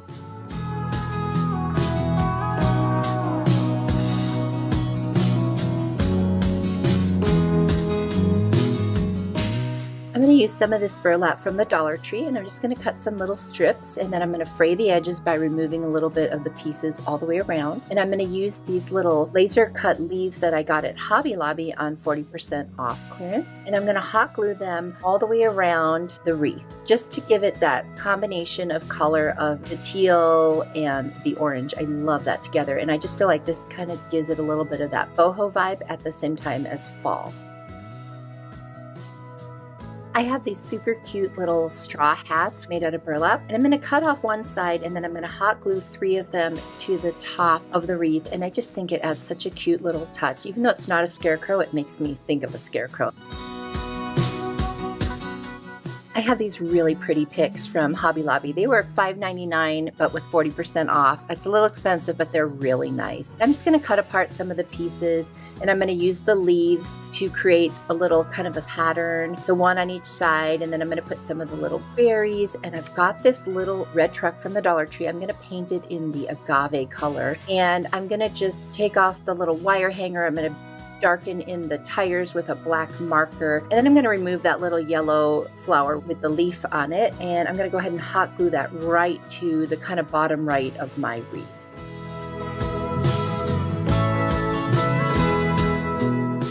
I have these 2 little orange, I don't know if they're like berries, but I cut off the ends. Now they look like pumpkins. So I put one in the back of the truck, one was already there, and then I cut one in half and just kind of put it face down. So it looks like it's got 3 pumpkins in the back, and I added some more of those little berries just to fill in. I added a little raffia bow with a button in the middle, and that's it. And this turned out so cute. I absolutely love this, and I hope that you guys like it too.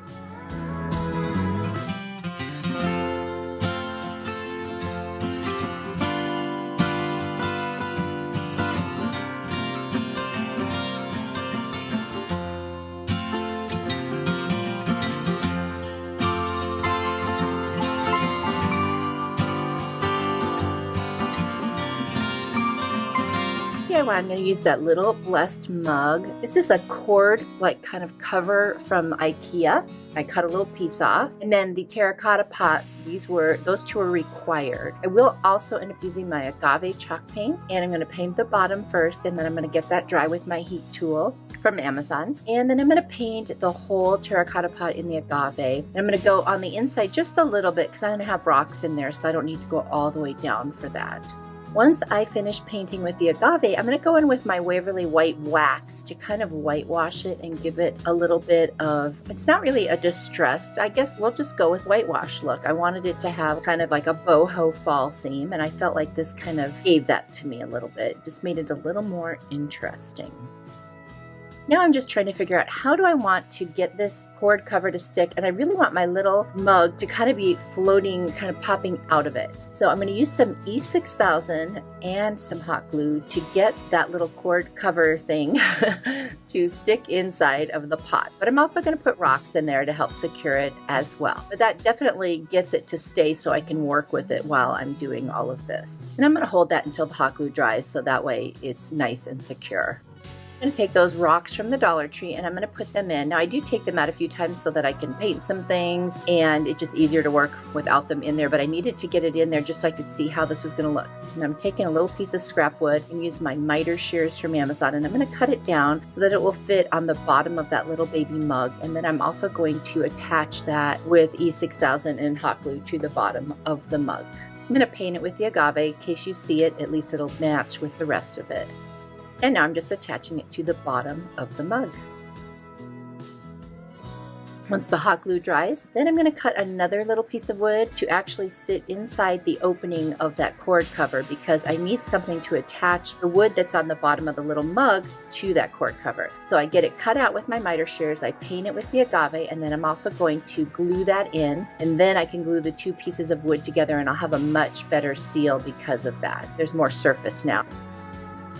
Now I'm taking more of that linen little bag from the Dollar Tree. That is an item that is now required. And I'm going to cut some strips and I'm going to use that. This isn't a cactus, but I wanted it to kind of have a little bit of that look of a, textured stem, I guess. But first I'm going to just lightly paint my agave over that cord cover. And also I'm going to take the succulent that I was sent and I'm going to put that in there. I'm going to cut the little foam down so I can add another succulent in there. And then there's something for it to attach to and it just sits in there perfectly. And now I'm just adding with some hot glue that mesh stuff that I cut into strips and I'm wrapping around. And I just think it adds kind of a neat texture to the whole thing. Then I'm going to put all my rocks back inside, and I still feel like it needs something, so I added a little skewer stick to help secure the mug. You can't see it right now, but it's in there. And then I'm going to take a bunch of ribbon and burlap, and I'm going to make a messy bow. I'm going to use some twine to tie around the center, and then I'm going to hot glue it to my skewer stick. And this just, to me, gives it that final touch, and I really like how it turned out. I hope you guys like it too.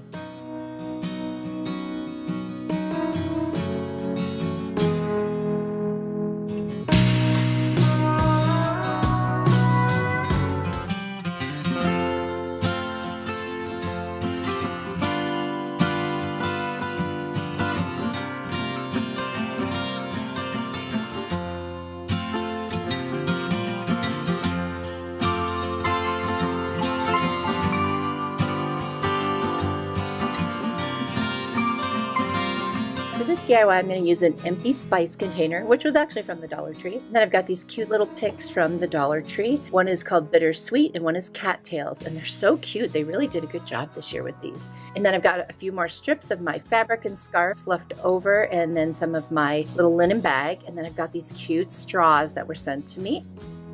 So what I'm going to do now is figure out how long I need to cut my straws so that I can hot glue them all the way around center flat part. So I'm going to figure that out, and then I'm going to cut them all up. I'm going to hot glue them directly all the way around the spice jar. Then I'm going to take my jute rope from Walmart and I'm going to hot glue that all the way around the bottom little ledge and then the top ledge. Just going to wrap it all around until it's all covered. And I just love the way that looks. It kind of gives it that boho vibe. And then with the colors I'm going to be using, I'm going to be bringing in the fall part. Next, I'm going to take the tags off of my little floral picks and I'm going to cut off the bottom of each stem. And I'm actually not going to cut the pieces apart. I'm going to stick them right in because it just looks so cute together. This was such an easy DIY, you guys. I mean, it's almost like a trash to treasure in a way. I'm going to make a kind of messy bow out of my scarf, my mesh bag, and some ribbon that I got from the Dollar Tree. I'm going to take some jute, I'm going to wrap it around a few times, and I'm going to hot glue this right to the front of my jar. So cute, so easy, and I absolutely love it. I hope you guys like it too.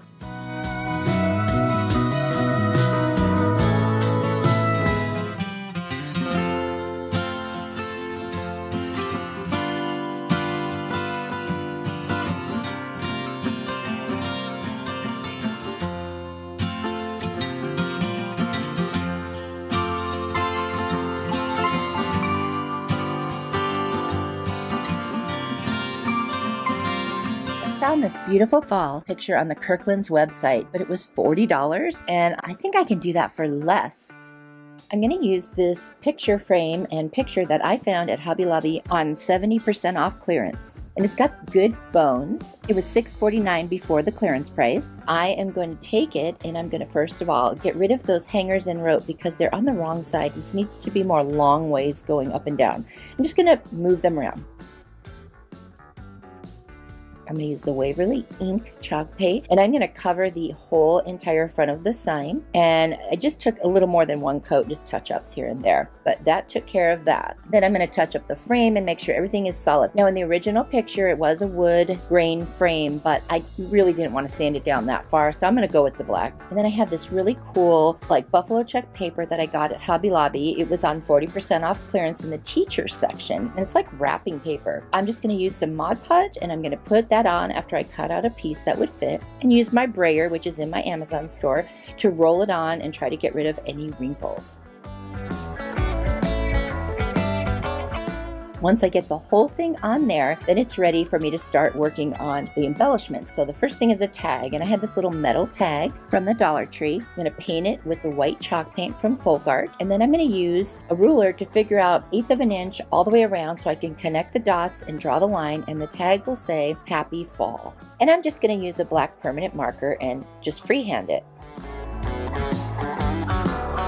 I have several different wood pumpkins from the Dollar Tree, and there's one that's a little larger, so I'm going to start with that one, and I'm going to use my little Cricut spatula to remove everything on the back. And actually that was the front, but I'm going to use that as the back, and I'm going to use the pumpkin and the cashew colors to paint this particular pumpkin. I'm going to start off with the pumpkin color, cover the whole thing, and then I'm going to use my little mister, which is a water spray, and I'm going to get it wet because then I'm going to add the cashew and create the highlights. Once I'm done, I will use the truffle color paint to create the contour and the shadows.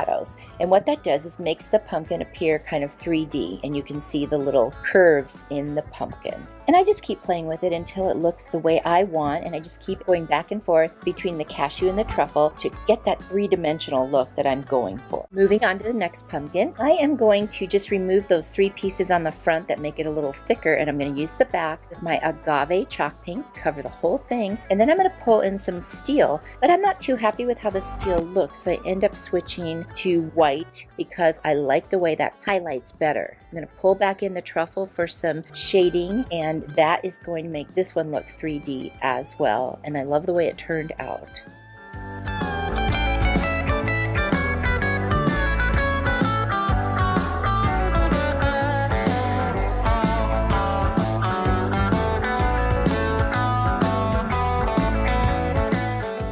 Moving on to the third pumpkin, I'm going to take another one that's the same size, but I'm going to actually take a blade and I'm going to cut it smaller. I'm going to use my Kills White primer paint to paint the back side of it all white, and then I'll take that blade, cut off the edges, because what I'm trying to do is have small, medium, and large pumpkins stacked on top of each other. Once I finish cutting it, I'm going to sand all the way around the edges to make it nice and smooth. After I finish with all of the white, I'm going to use my steel color chalk paint to create that shadow and contour, because it's the opposite when you do a white pumpkin. You don't really need highlights because the white is already there. Then also take my truffle and I'm going to fill in the stem, because this is the pumpkin that you're going to see the whole thing, and I wanted it to, be painted correctly from the top to the bottom. The next step is to place the pumpkins on the actual picture and determine exactly where I'm going to hot glue them in place. Now mine is a little bit narrower than the original, so I just had to make it work. Now that the pumpkins are attached, I need to get a piece of twine and I need to hang my Happy Fall tag. I'm just going to use that hole that's already there at the top of the pumpkin, and I'm going to secure it, and I'm going to hide the knot behind the stem with a little bit of hot glue. And then I'm going to take them and I want to put a bow on it, but I don't want to put it way up high because that's not what it looked like in the picture. So I'm going to tie the 2 strands together and then add a bow right on top of that.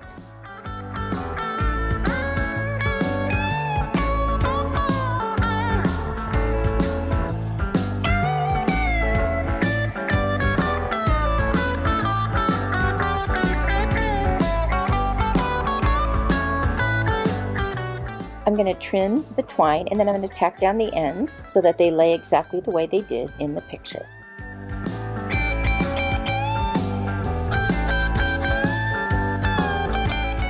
On the Kirkland's one, there was a leaf, and there were some cute little stems and things like that, and a little white kind of curvy thing. So I'm just going to use this little garland that I got at Hobby Lobby on 40% off, and the leaf I had from Dollar Tree from a packet from last year. And then I'm going to use a little string from a mop head and literally just make the little white curve and do the best I can to make it look like the original.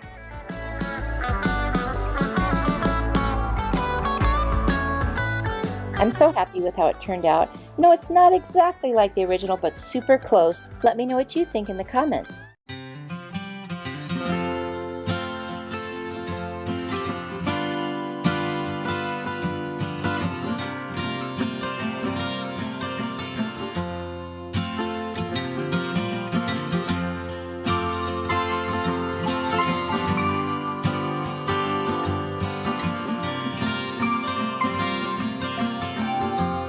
Buffalo check in the fall with the fall colors combined. I ordered these cute little rolling pins off of Amazon. They are so adorable. And then I had this buffalo check tissue paper that I think I got at the Dollar Tree a while ago. And if it wasn't the Dollar Tree, I think it was Michael's. And I'm going to use this white paint by Folk Art, and I'm just going to paint that one kind of flat section that goes around the rolling pin. And the reason I'm doing that is because I want it to be a lighter color under the tissue paper. Otherwise it'll look like the wood grain, it'll be darker. And so then I'm going to cut out a piece of the tissue paper, and I'm going to kind of make it more precise by putting it on my little cutting mat and then measuring. And then after I get that all measured and figured out, I'm going to Mod Podge it directly onto the little rolling pin.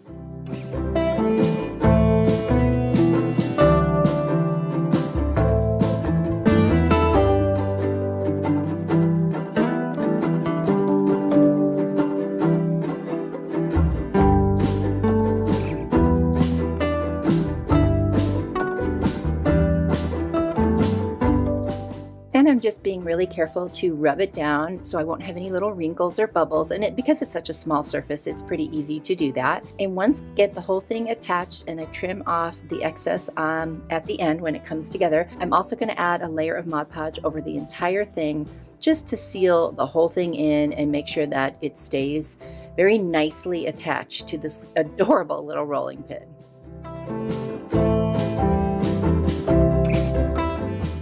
To give the two ends a little more of a finished look, I'm going to wrap some very thin jute cord just around where the tissue paper meets the wood on each side, and I think that just kind of finishes off that part of it, and I really like the way that turned out.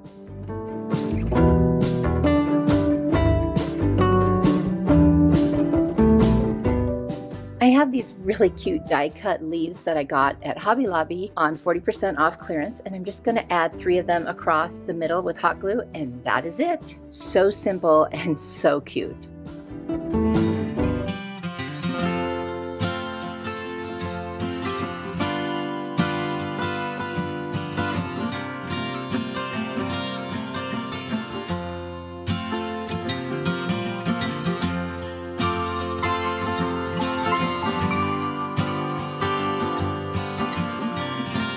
Cube has become a staple on my 3-tier trays. I made a lemon one for the spring and I love it. This is one of the little dice from the Dollar Tree, and then I cut out some cute little calendar pictures from the back of a calendar so that you get those little boxes, and I picked all the fall ones and then a couple extra ones that just kind of go with it. And I'm going to take that white paint from Folk Art and I'm going to paint the entire cube, and this is like my base coat actually. Then after I get that completely painted and dried, I'm going to go ahead and I'm going to add some of the warm buff around just the edges that might show. Now, I end up doing something different, so I didn't even need to do this part, but I didn't realize that at this point. So this is an option if you're not going to do something that you'll see me doing here in just a minute. So literally just going around all of those like ends, the end pieces, because those little cutouts are going to cover the center.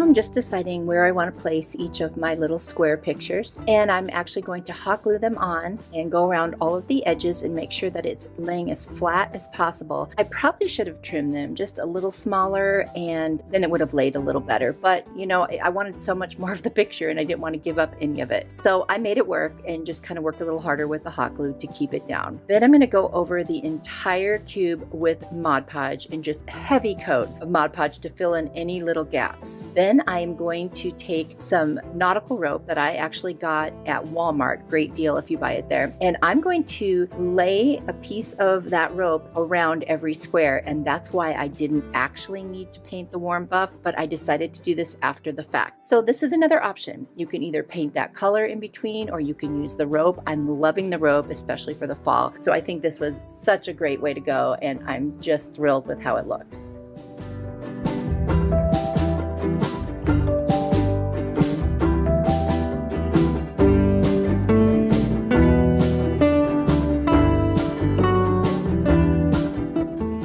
making these cute little cubes with the pictures on the side for the different seasons is such a nice piece to add to a 3-tier tray, and I love it.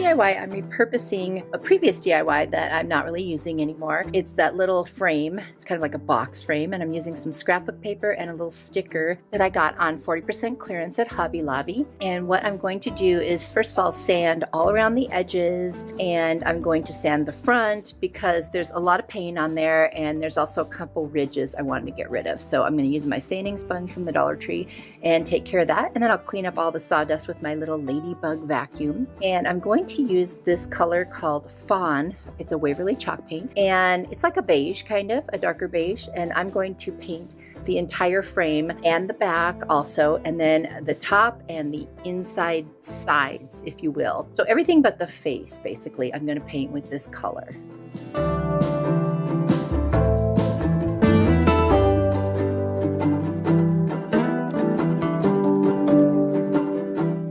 Once the paint is dry, I'm going to take my scrapbook paper and I'm going to estimate about how big of a piece I need by kind of, using my fingernail to push in against the edges. And if when I cut it out, it's still a little too big, so I do trim it up. And then once I get it to the right size, I am able to make sure that it will fit.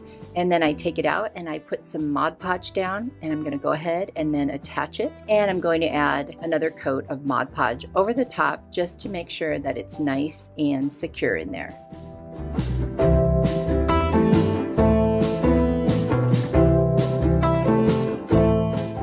Once the Mod Podge is dry, I'm going to add my cute little sticker right to the center, and it's like a 3D type of a sticker. It's just adorable.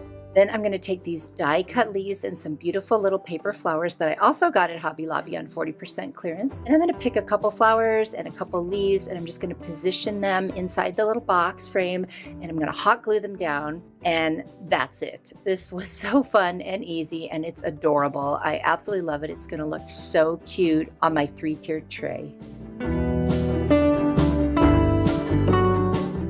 I sure hope you guys love this one as much as I do.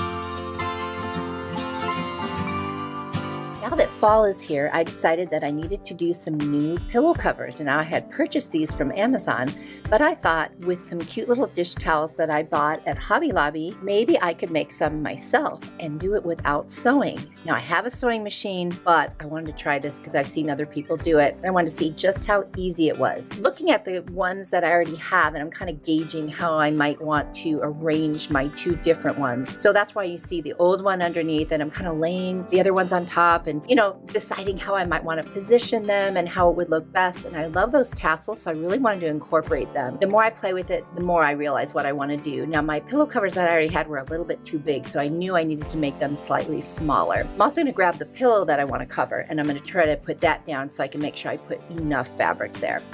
Now that I've kind of figured out how I want to lay this out and do it, I'm going to start cutting. So I need to cut off a little piece from the dish towel with the buffalo check on it. Now the key to these little pocket pillow covers is you need them to overlap a little so that you can tuck the pillow in. And because of that, I just need to make sure that there's overlap on both sides so it'll cover where the seam would be.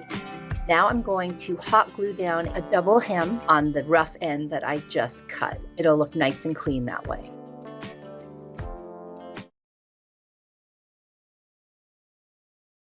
I decided that I want the tassels to come right under where the truck is and where that seam would be. So I'm going to hot glue the wrong side right to that front piece there, because you won't see the seam. It'll be on the inside, and that way the right side is facing up just like the piece with the truck on it. So I'm just going to go across the whole thing and hot glue that.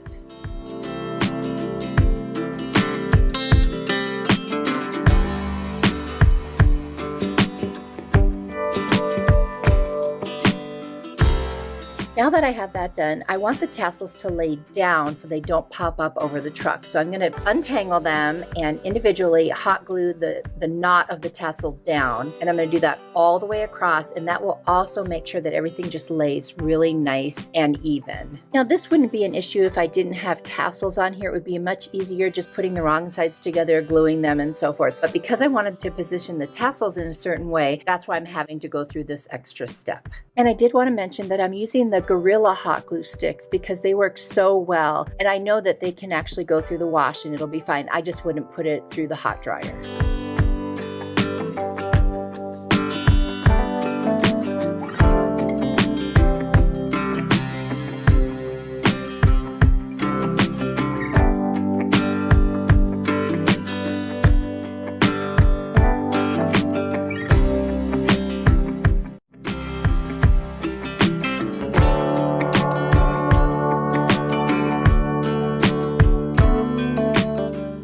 Now that I've got all my tassels hot glued down so that they will lay nice and flat, I need to cut off the other end of this fabric. So I'm kind of using the other one that I cut off as a guide because I did make another pillow cover before I made this one. It looks crooked, I know, but I fix it with my little hem. So I'm just hemming it with the hot glue here. And as I go across, I do pull it a little further down so that I make it more even. You know, I wasn't doing exact measuring or anything like that because I was trying to make this as easy as possible.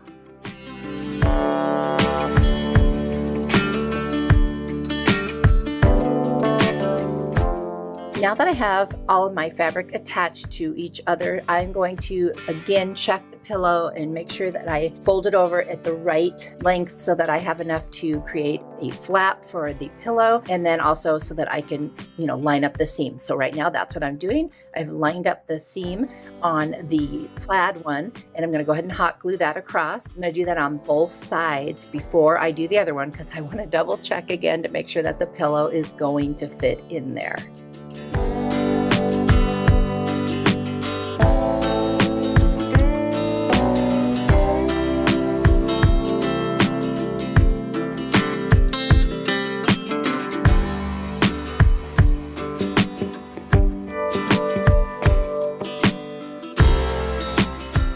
And here comes the pillow again so that I can double check, and then I will know exactly where to attach the seam of my second piece. And that's what I'm doing right now with my hot glue. And this is going to be just a really nice snug fit, I'm sure of it. And now that all the assembly is done, I have to turn this inside or right side out. So I'm going to try to pull those corners back through as tightly as I can. And it's just looking so cute. And I'm just going to get my hand in there and keep pushing in so that I get nice little points. And then I'm going to grab my pillow and start stuffing it in there. That's the hardest part, is getting the corners of the pillow all the way into the corner of the case. And it takes a little maneuvering. So you're going to see me kind of go back and forth and back and forth. But I'm determined. I'm going to get it in there nice and snug. And that's what you want. You actually want your pillow cover to be a teeny bit smaller than the pillow so that it's a nice snug fit. Otherwise, like the ones that I was using as a guide, they're too big and it just looks kind of weird to see all that extra fabric. So I was going to make sure that I did this one nice and snug. I cannot get over how easy this was to make. And you know what? I'm not even sure if I'd sew them after doing this because this was so fast and so easy. And if it wasn't for the tassels, this would have been even faster. But I do really love the tassels. As I said before, I made 2 of these. The other one was made off camera, and then I actually made another one. And I hope you guys like it. I'll show you all 3. This was so easy. I'm not even sure if I'd buy pillow covers again. I'd probably just make them for all the seasons. Let me know if you've ever done this before, and after seeing this, would you try it?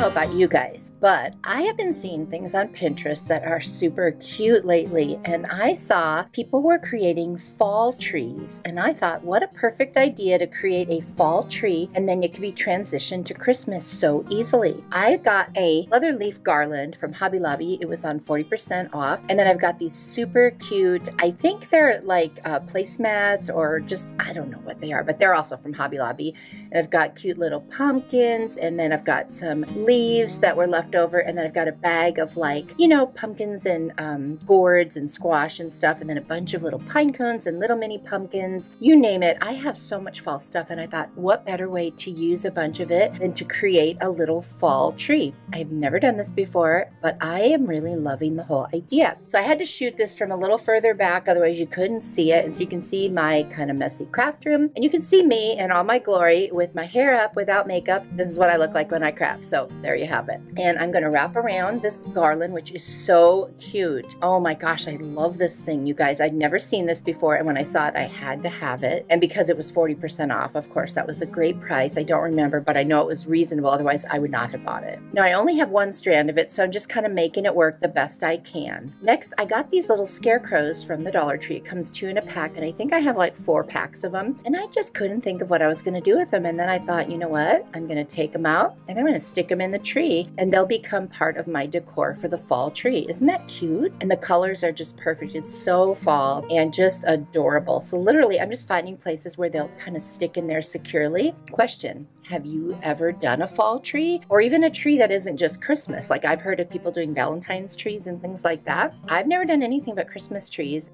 Now I've got this orange burlap roll from Dollar Tree, and it's a little wide, so I'm going to take my scissors, I'm just going to cut it right down the middle, and then I'm going to wrap that around like garland. Then I have a traditional looking burlap one. I'm going to do the exact same thing, and it's just going to look so nice and so fall, and just really gives it that nice warm traditional colors of fall. Now, every once in a while you'll see me look straight ahead at the camera, and it's mostly because I can see what it looks like from the front then, so it's like looking in a mirror kind of at the front of the tree. So just in case you were wondering, because I keep noticing myself doing that, and it makes me laugh. Also, I have one of those really serious faces when I'm concentrating, and I just look mad. I promise you, I was not mad. I was actually having a really fun time. Now I've got some fall leaves that were just from various pics that I had laying around, so I'm just going to stick them in here and there just for a little bit more fun.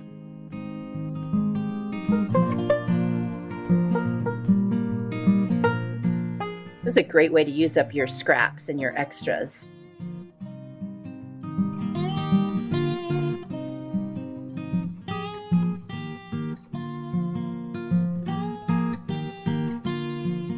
Now I've got so many fall picks that I picked up between Hobby Lobby and the Dollar Tree. I'm going to use my little snips. I'm just going to take these off the big stems so I have more of them to put around the tree. And I love this gorgeous, like, kind of burnt burgundy-ish orange color. It's stunning, and it's just going to add so much to this tree with the brighter colors. This tones that down, and it just, you know what it reminds me of when you go look at the leaves change? The only thing I didn't put in here was really purples, but otherwise it's got all of the different colors.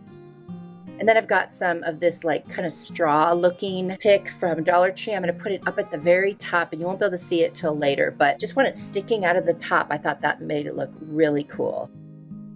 And I just wrapped the bendy part around the very top. You know where you'd put a star on the tree? I just wrapped it around that very top stem. And then I've got some of these gorgeous picks from Hobby Lobby that were 40% off. I mean, theirs looked so real. They were gorgeous. Normally they're too expensive for me, but I found them on sale and I had to grab some. Now I'm going to take some more of these little cattails and different, you know, fall wheat looking picks, and I'm just going to stick them all the way around the tree in different places, and it's just looking so fun and festive.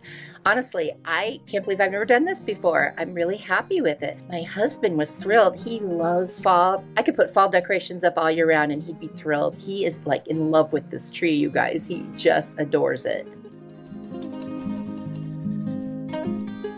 And now I've got this pine cone with, like, cotton on it, and I thought that's going to look so cute up at the top, so I'm just going to stick it in there.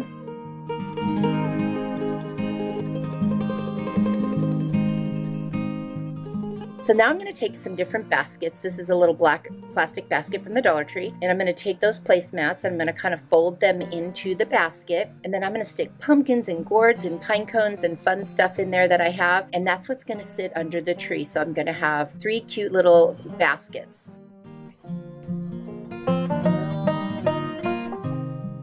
And then I've got these white pumpkins that I also got from Hobby Lobby on sale.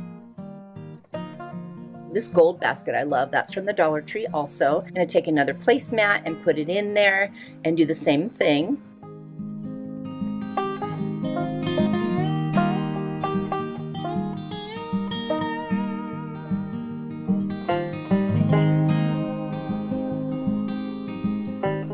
And then I found this adorable orange and white plaid kind of tray thing, and I'm going to put more stuff in that.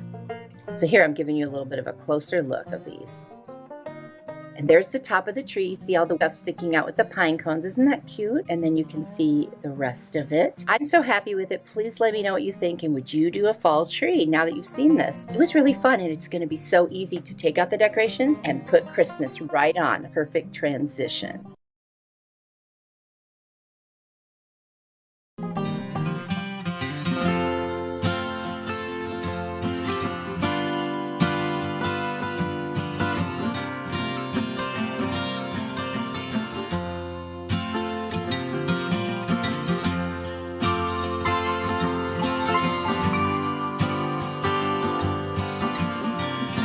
Thank you for watching. You are truly a blessing to me. Let me know which one was your favorite today. I've got another video on the screen that I think you'll really like, so if you click on it, I will see you there. Bye.